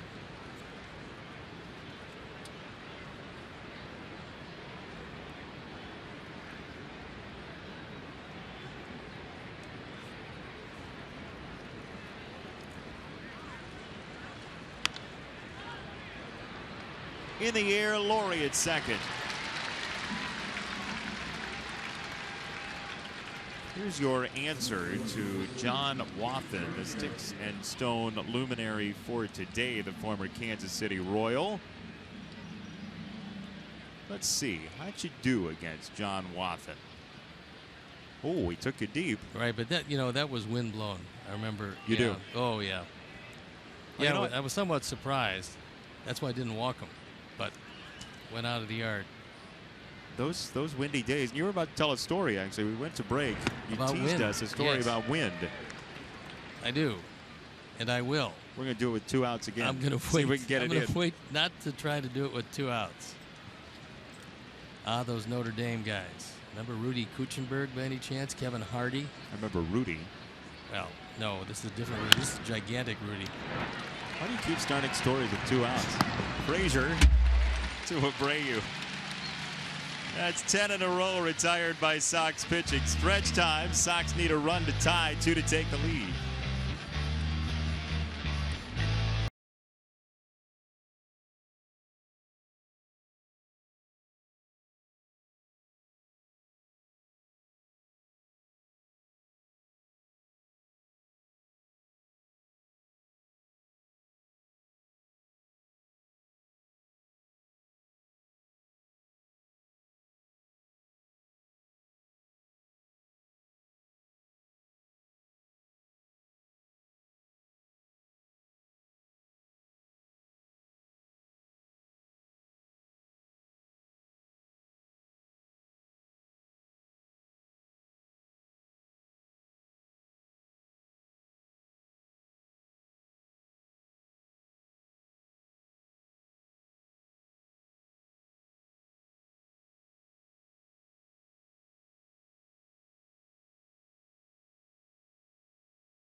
Hunter Jr., Trey Griffey on day 3 in the MLB draft, and Jake Arrieta wins his 10th against Atlanta yesterday. Ties for the most in the MLB with, of all people, Chris Sale.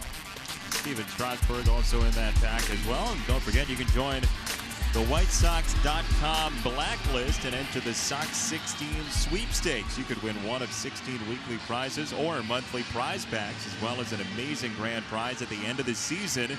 Visit WhiteSox.com/Sox16 for complete details.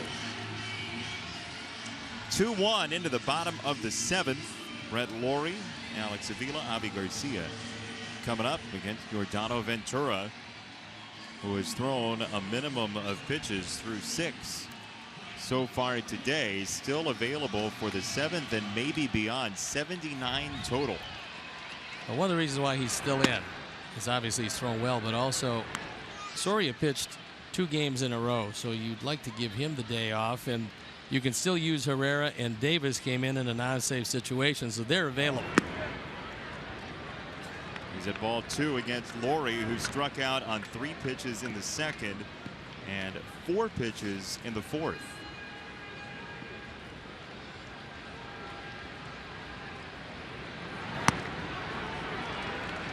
That's high, ball 3. Pitt knows his job is to get on, and he took a borderline high fastball. That's a good sign. Strike called, 3-1. Ventura's only got 1 walk to his name, and that was in the 1st inning to the 3rd batter of the day for the Sox, Melky Cabrera. Cuthbert at 3rd. Here's our Xfinity high-speed action replays. It's the day of Giordano Ventura, and it's been a good one. Good, solid breaking ball in the dirt. Fastball down the middle. And this is a key double play to get out of a jam. So far, with 10 strikeouts, just a magnificent day for the young right-hander, who's been somewhat controversial lately, but not in evidence here today. What has been in evidence is his enormous upside potential. 6 1/3, 10 strikeouts, just the 1 walk. His 9-game suspension currently under appeal. And Ventura with his 5th career 10-plus strikeout performance, as we said, but the leader by far for the Kansas City organization is Kevin Appier, who had 21 of them. His best, though, 21 10-plus strikeout performances. His high number was 13. Appier did good stuff, and he had a very unusual motion. So it was not only the good stuff, but deception for Kevin Appier. Zach Greinke's 2nd place in Kansas City history, double-figure strikeout games with 9. Had he stayed around longer, he'd have many more. Luke Hochevar loosening in the pen. He's on that list as well. He's got 3 10-plus strikeout games as a Kansas Cityan. #1 draft pick and first player picked in the country, so they thought he was going to be a dominant top of the rotation starter for a long time. And although he was competent in that role, he's excelled out of the bullpen.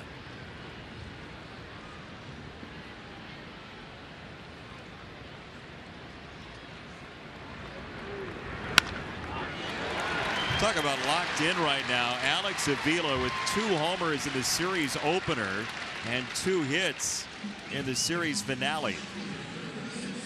So unfortunately, when you have a bullpen full of pitchers, you're limited as far as your moves off the bench. And the question will be, do you leave the potential tying run in at first base? He is swinging the bat unbelievably well, and it's answered. Alex Azaire talking it over with Eric Hosmer. Maybe the birthday boy can chase him around. Avi singled last time, turning 25 today. And if you pinch run there, you end up taking one of the other 2 guys, Coates or Saladino, and then you got to put Navarro in as a catcher, so you only have 1 position player left. That's, I mean, yeah, unfortunately, and a lot of managers are doing it, when you're working with a stuffed bullpen, 13 pitchers, 8 of them in the pen, He did go 0-2. Becomes a little difficult when you look at moves and you can't make moves you normally would make because you're short on players. So from the side, and Adam Hamari said he did indeed go.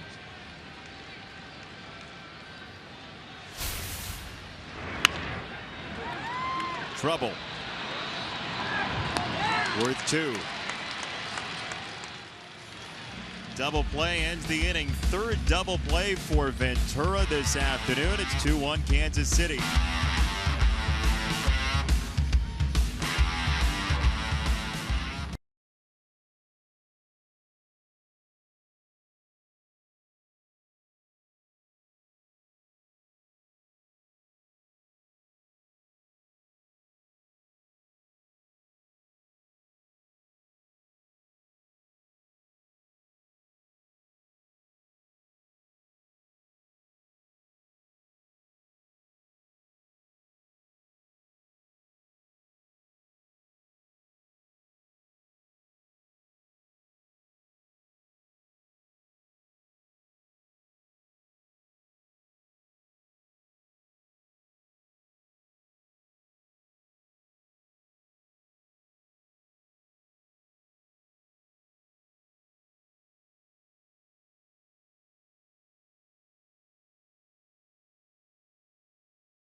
You don't? Nah, Burgess Meredith is dead.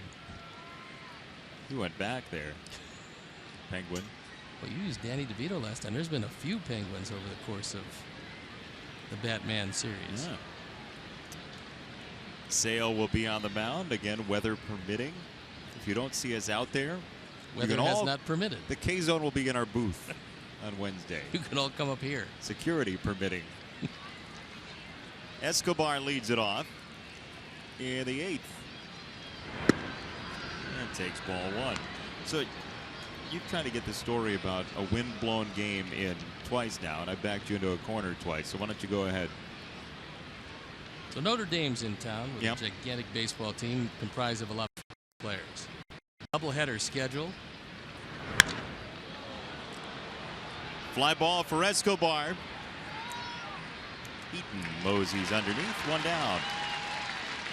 And we were paying homage to a wonderful Major League umpire by the name of Bill McKinley. And, of course, Robin is coming out, going to make a change. So, you know what? I'm going to save this for the K-Zone on Wednesday night, weather permitting. So, anyway, folks, it was a great story. It had an ending that would leave you in stitches, but instead we're going to leave you and be back after these messages.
get the StubHub app. We take the price and location of seats and show you which tickets at StubHub give you the best deal. So get the StubHub app today. StubHub, the official fan-to-fan ticket marketplace of the Chicago White Sox.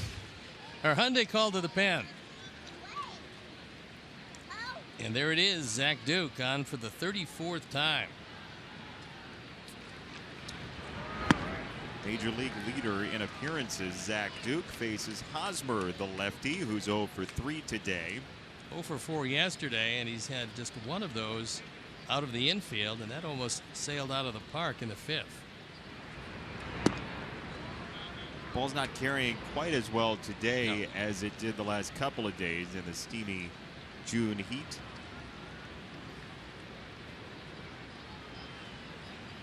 Cooled off considerably today. And 1 and 2 for Hosmer. There is the bullpen, and that's exactly where Ned Yost wanted to get him. 21 outs covered by Yordano Ventura, and then Herrera and Davis, assuming that score stays the same. Hosmer has a base hit on the ground.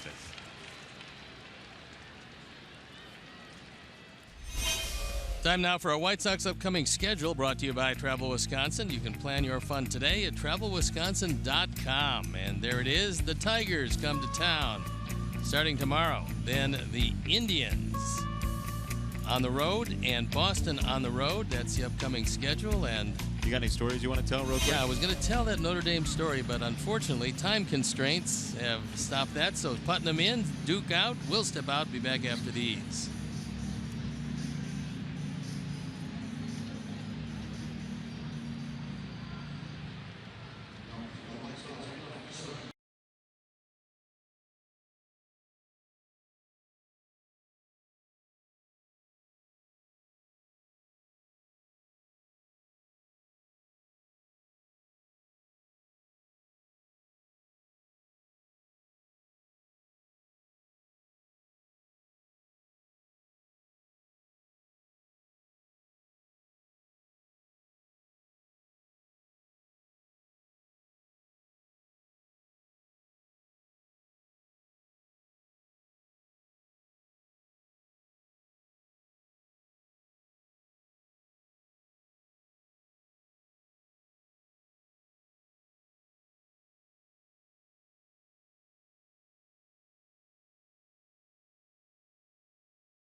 He will come on with Hosmer at first. 1 out here in the 8th inning, on for the 23rd time. He's been very good. That splitter's working well. 2.19 ERA, a 1-0 record. More strikeouts than innings pitched, very few walks, all things considered, after throwing just 1 home run. He's putting together a very good season. It's the Royals team that has scored 30 runs in the 8th inning this year. That's their 3rd most by inning. They're plus 11 in the 8th. Ball 1 to Kane, who's 1 for 2. Well, today they might have dodged a huge bullet. I mean, they've had all kinds of injuries, but the real devastating one would have been to Salvador Perez, but it looked like, at least for the moment, and probably will learn more in a day or so with that knee, but his feet went out from under him, heading toward the Sox dugout. Came up a little lame, but after some consultation with the powers that be, he stayed in the game.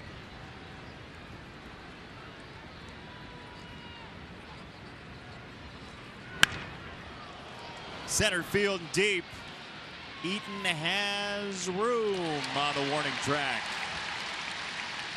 Kane hitting fourth for just the third time all year, kept in the ballpark.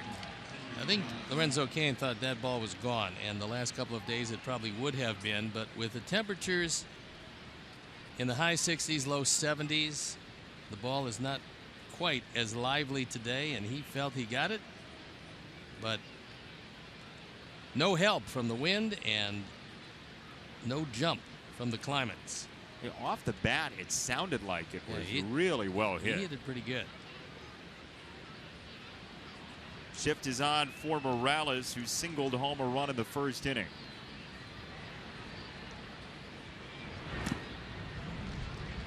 Avila's had a nice game behind the plate. He's been put to the test today. Carlos Rodon threw it very well through six, threw a lot of hard sliders in the dirt. Nothing has gotten by Alex. He swung the bat well. He's thrown well. So yet another banner day for him, after having just a great day in the opener of the series.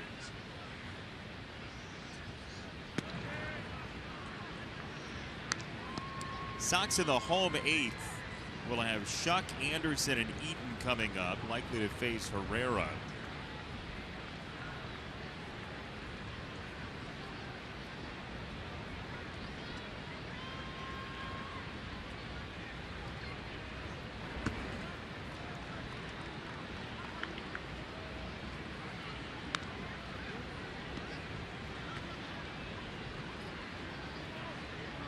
Albert's got the first out of the inning. Then Hosmer is singled against Duke.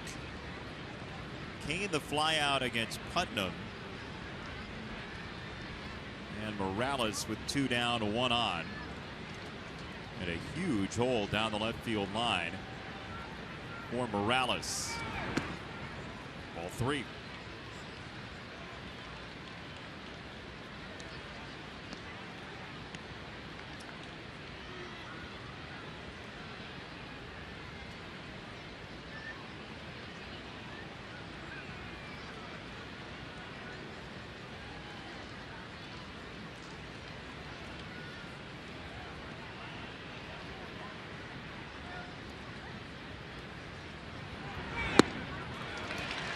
Putnam gets a swing and a miss. 3-2 on Morales, with Perez coming next.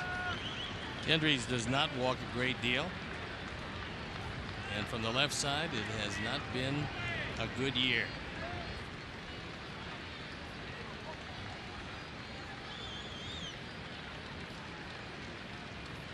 It's a 163 hitter against right-handed pitching.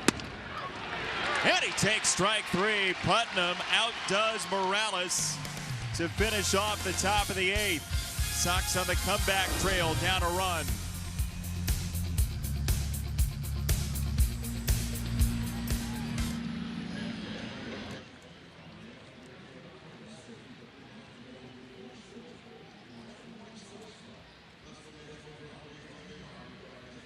No. Yeah. How you doing, Art Chuck?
Oh, those super regionals will break your hearts, by the way. How about a rally? 2-1, and the Sox will have to do it against the Kansas City bullpen, Stoney.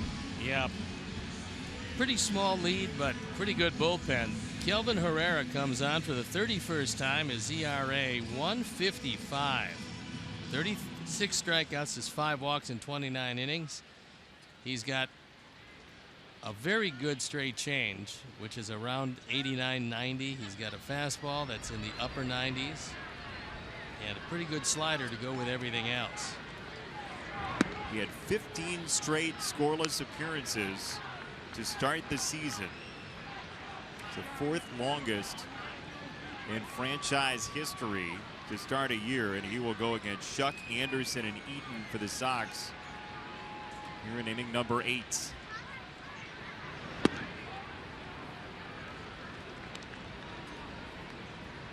You mentioned the breaking stuff. He's using the slider significantly more this year than he had even last year. 57% fastballs from Herrera. 1 and 2 to Shuck. Bullpen ERA overall for Kansas City 2.64 as a group.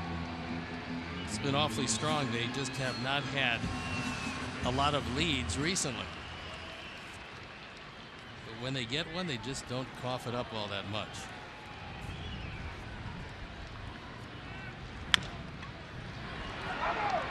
Escobar loads up and got him by half a step. Escobar's got a good arm. He came over the top and looked like he just barely got him by about a half step at first. Shuck with good speed, and unfortunately cannot outrun the arm of Escobar.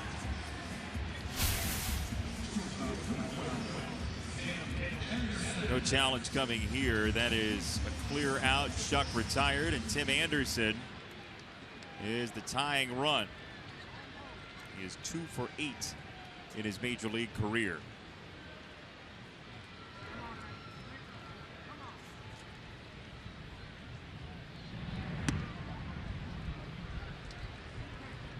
Herrera got Anderson yesterday on 3 pitches. A couple of sliders to Tim from Herrera in that 4-1 Kansas City win yesterday. In the air, right side. Orlando steadies for out number 2. Have you ever wanted the chance to enjoy a picnic in the outfield at U.S. Cellular Field? If you have, you can meet 2016 White Sox team members and talk to White Sox alumni as well. Now is your chance. Join us Saturday, June 25th for Picnic in the Park. All proceeds benefit White Sox charities. To purchase tickets, visit whitesoxcharities.org.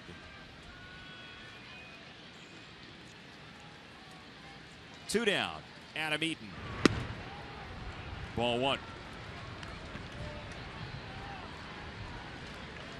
It's an interesting spot. You've got Abreu, Cabrera, and Frazier coming up.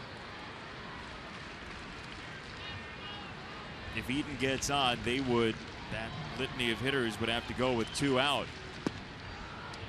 Ball and a strike, says Jim Joyce. You'd have a big advantage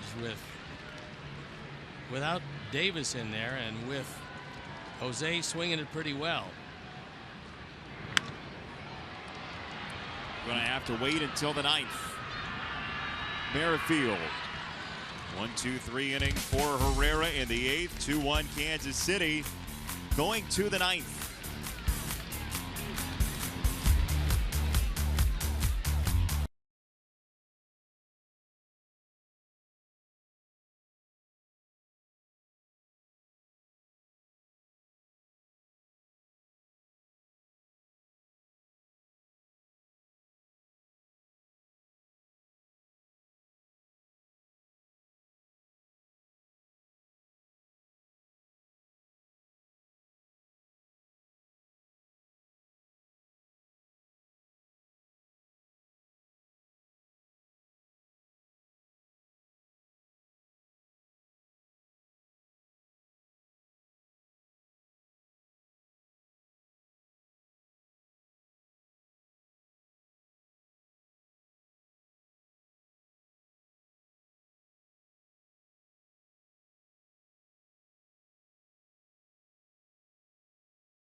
Earlier in the game, it's Miller time, brought to you by Miller Lite. Through the left side, and Merrifield has had quite a series. So Cuthbert scores. Whit Merrifield has shown the Sox that he's a pretty good player. Our Miller moment.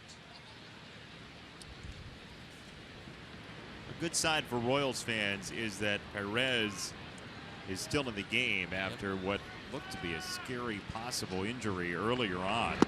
Trying to chase down an errant baseball behind the plate as he swings at strike number one.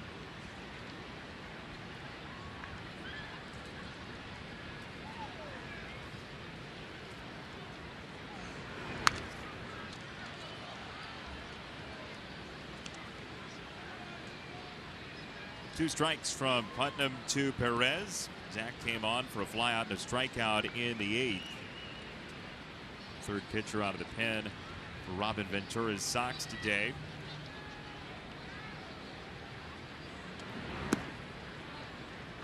One and two.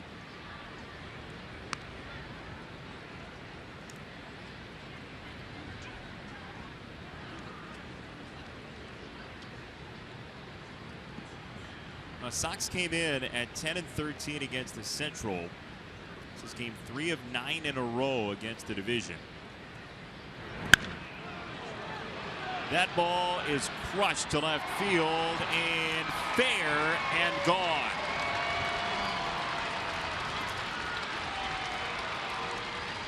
Gives you an idea how strong Perez is. That ball probably didn't get over 20 feet off the ground the whole way. A line drive rocket, his 9th home run.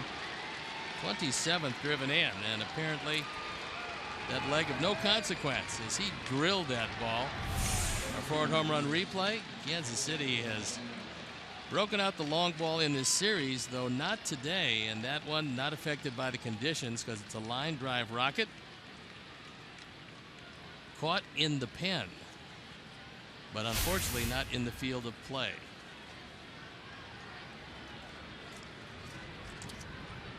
That 1-run lead swells to 2. And Orlando, the batter. Strike one. This is the second home run given up by Zach Putnam. When you're a reliever in a consequential game, late and close, every home run is a tough one to give up.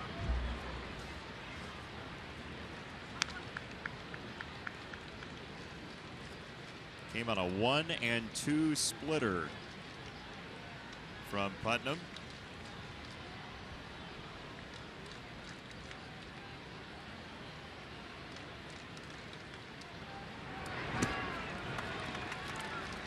Tenth strikeout for Sox pitching today, 1 away in the 9th. Take a look into the dugout and you'll see Salvador Perez showing Lorenzo Cain. That's how you hit him out of the park. I mean, you gave it your best shot, couldn't get it out. I just flicked it, gone. Because of muscles in the right arm. The old Popeye pose. There you go. Oh, that's the forearms. He never did that? You're saying Popeye was weak in other parts of the arm? Popeye had Popeye forearms, or with the Steve Garvey forearms, and the rest of it was like olive oil. Well, not when he ate his spinach, though. Didn't the whole thing kind of swell up? Yeah. I think he was allergic to spinach. Ever tell you about Popeye Notre Dame? needed an EpiPen. I'll get you and Brooks Boyer together and we'll talk about Notre Dame sometime. Oh, good. Maybe Ed Farmer can come over too. He's a big Notre Dame fan. Bob Bechtold get invited too? Yeah, but he's more of a Badger. Some might say. Didn't Bob have to wear a leprechaun suit at some point earlier this season?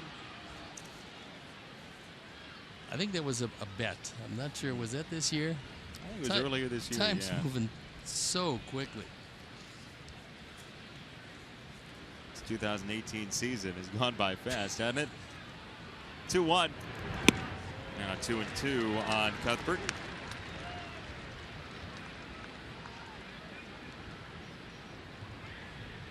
Royals got a run in the first and a run in the second, and now the solo home run in the 9th.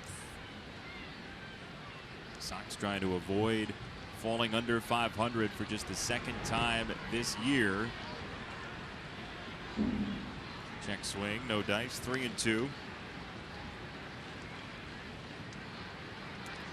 Well, it's Abreu, Cabrera, and Frazier slated for the Sox in the home ninth.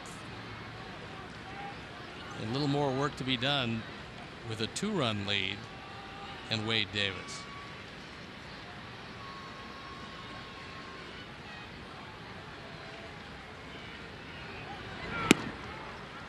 Ball 4. Tuesday night, it's under the lights as the Sox battle the Tigers. Join us at 7 p.m. for the first pitch from beautiful U.S. Cellular Field right here on CSN Chicago. That Tuesday game features Jordan Zimmerman and Miguel Gonzalez. Your scheduled starting pitchers: Matt Boyd and James Shields Monday, Mike Pelfrey, Chris Sale Wednesday.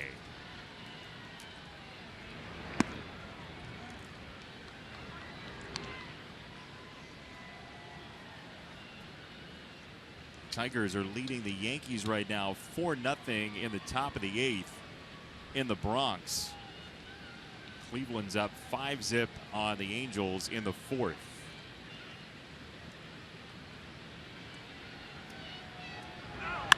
Runners off and a hit and run.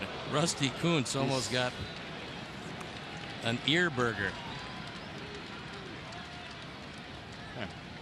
Take another look as Rusty wants to drop kick his helmet.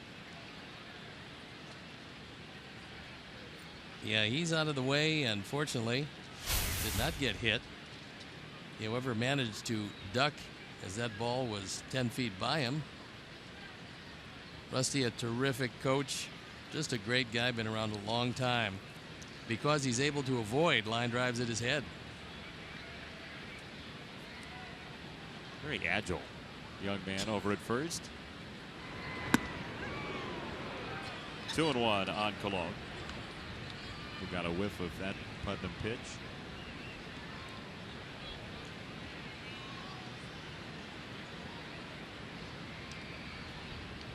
Merrifield would be next, barring a double play, then Escobar.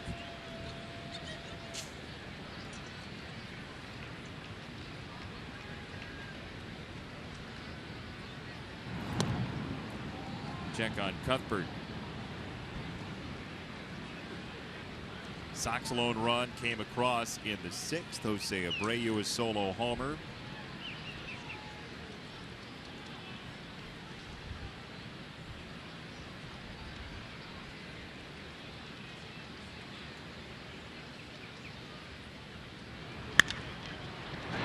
Over Anderson into left field, a base hit for Colon. So his good series continues, and so do Robin's trips to the mound. It's a splitter that stays hittable in the zone, and Colon with his second hit, 2 for 3 today, including a walk, and we're ready to go. We'll step out and be back after these messages.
At Bat app. Stay up to the moment at any moment with Game Day, live game video highlights, StatCast, news, and more. Download MLB.com at Bat, the #1 app for live baseball on your phone and tablet.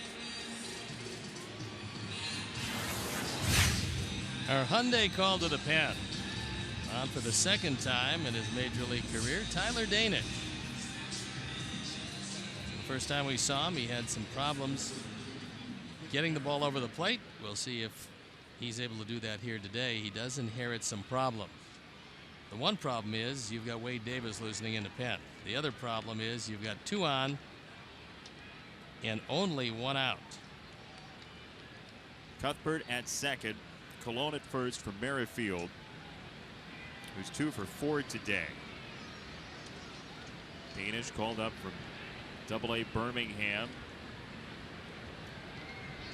His second outing, and he starts with ball 1 low. A young man who 9 years ago saw his father get arrested. His father eventually passed away in prison. His dad, Michael, was kind of the guy that got Tyler Danish into baseball, and he was scheduled to get out of prison just a year from now, but his dad, Michael, passed away in prison.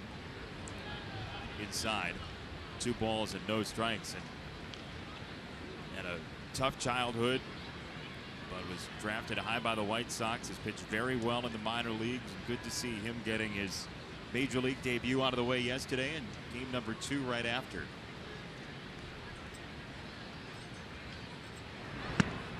There's a strike. 2-1 on Merrifield. Tyler's got good movement, and if he can keep it in the zone, he's got a chance.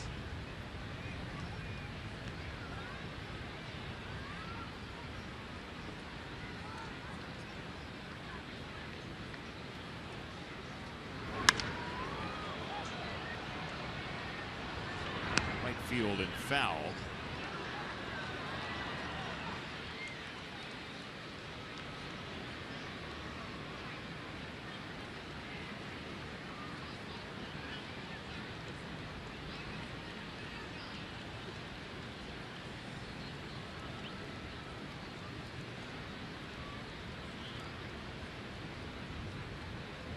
It's 2 balls, 2 strikes on Merrifield.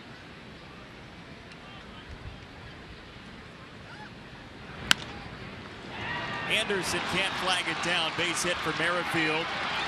Here comes Cuthbert. Throw to the plate. It's waiting for him.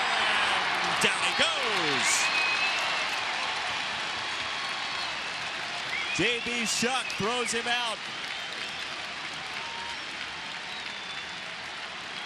Boy, a good solid throw from left field. J.B. Shuck getting the defensive nod there. Has all the best of it. He comes on. Bear in mind, we saw him throwing 89 miles an hour from the mound and throws one right on the button at the plate. No chance at all for Cuthbert. So as the runners move up to second and third, which is heads up base running, Cuthbert cut down at the plate. Good throw by J.B. Runners advance second and third for Kansas City. Behind the play, 2 out. And touched foul by Escobar.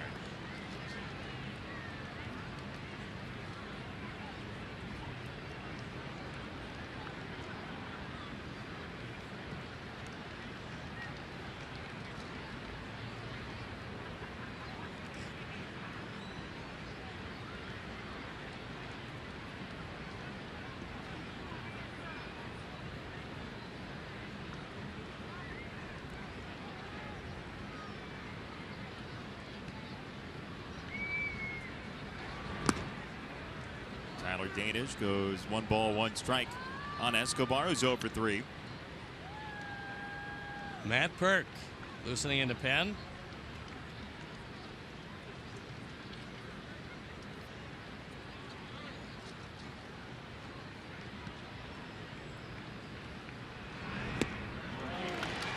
Off speed, 1 and 2 on Escobar. Good breaking pitch. He had Escobar completely fooled. He hadn't seen that curveball.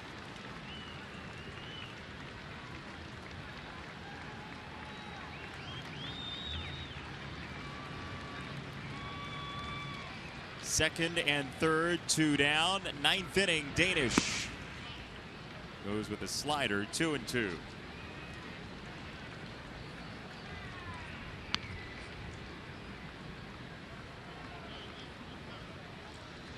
Florida-born right-hander Tyler Danish, who skipped AAA en route to the majors this year.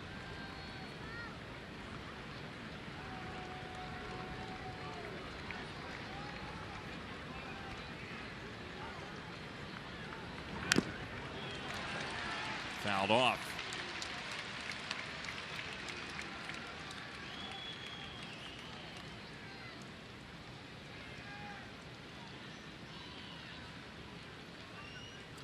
Sox in the home ninth will have Abreu, Cabrera, and Frazier coming up.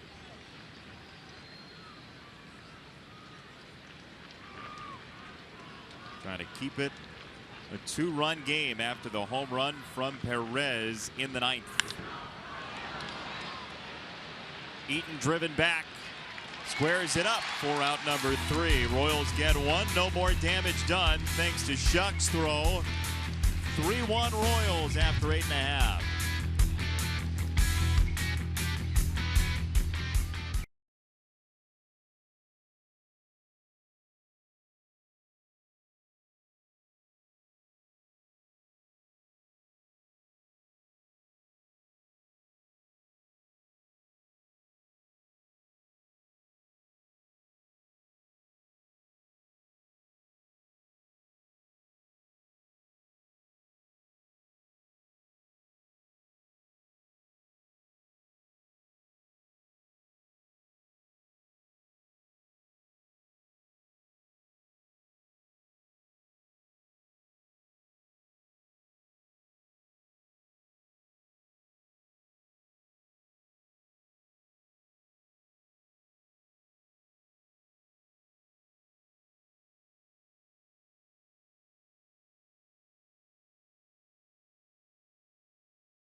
Into the ball game, on for the 24th time. He picked up an earned run in last night's game, but it was a non-save situation.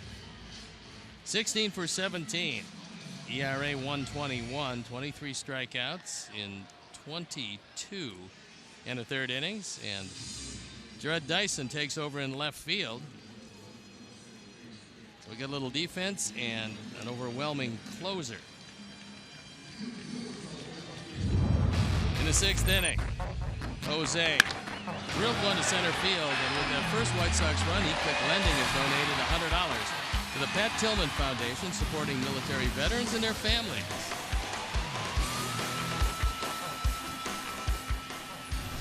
With that switch, Dyson is into left. Merrifield replaces Colon at second base. So, Abreu takes strike one. We told you yesterday, and the number has just grown by 1.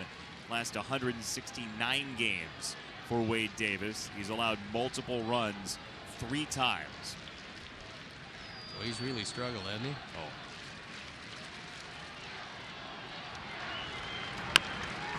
He gets a ground ball here. Tap left side. Cuthbert races on to it.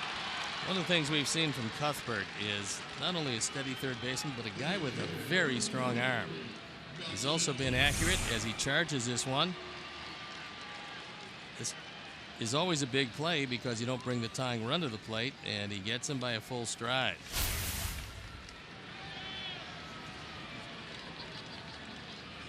It's up to Melky to get on to bring Frazier up as the tying run. Cuthbert has only made 1 error this year and now 30 games. It's pretty impressive. He's 23 years old. Chesler Cuthbert, 2 homers yesterday as Davis misses for ball 1. Pereira 1 clean inning out of the bullpen after 7 from Ventura.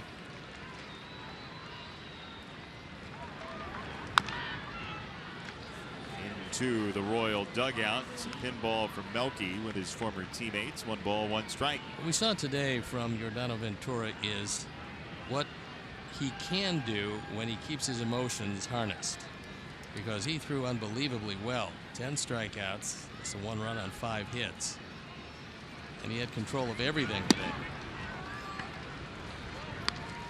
The 1 walk came to the 3rd batter of the game. That was Melky Cabrera. Got a pop out to finish that inning, then struck out the side in the 2nd. 1-2. 2 balls, 2 strikes. What would your approach be against Wade Davis? You've seen him a bunch. You're going to have a hard time hitting his slider. And, you know, it's not a novel approach, but you got to hit the first fastball you see, because the rest of the stuff is really too difficult. Now, if there was any one plan, he wouldn't have the success he had when you read off about multiple innings. But he started as a starter, so he understands how to use a lot of different pitches. Then when he went as a setup man and a closer, he limits his pitch selection to the ones that are the most overwhelming, his fastball and the location of that, and that hard slider.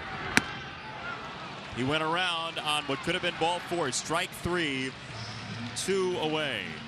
So 3 pitches down, and then he changes elevation on the pitch where he went to go get him. That was the high fastball out of the zone. That's probably been the most widely discussed pitching weapon over the last 5 years, is that change of elevation and the higher than high fastball.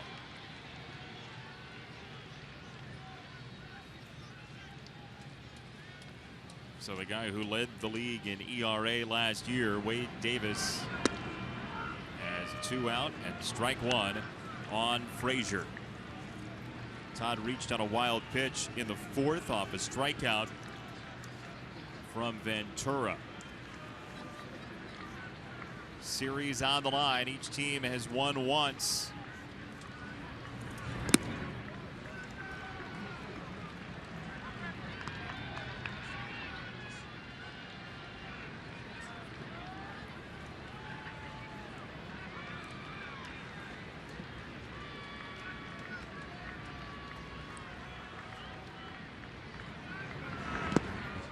Two balls and a strike on Frazier, trying to work on to get Laurie a chance as the tying run.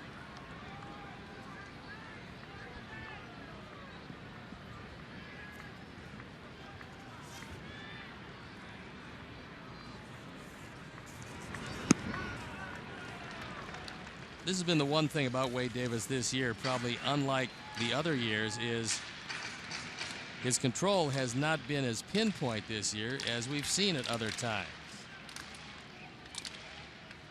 He's got 10 walks in now 23 innings. That's not a good total. He walked only 20 all last year in 69 games, 67 1/3. So if there's one bright light on the horizon, it would be the fact that his control has not been letter perfect. Oh, that light is flickering. 3-2 to Frazier. Got him swinging, strike 3. And that'll do it for the series with Kansas City. The Royals get 2 in the first 2 innings and hang on 3-1. Well, unfortunately, a lot of bad pitches swung at in that inning, and Wade Davis will nail down yet another save. Kansas City will win another series against our Sox, and awaiting Detroit coming in, so I will see you tomorrow evening. Sounds good. See you then. Kansas City wins 3-1 and gets 2 games over. Sox are 1 game under. For our director, Jim Angio, producer Mike Leary, associate producer Denny Blunt, tech manager Mark Harper, and the executive producer Jim Corno Jr. He's Steve Stone. I'm Jason Benetti. We say so long for U.S. Cellular Field. Coming up next, Subaru Postgame Live with Chuck and Bill. You've been watching Chicago White Sox baseball on Comcast Sportsnet.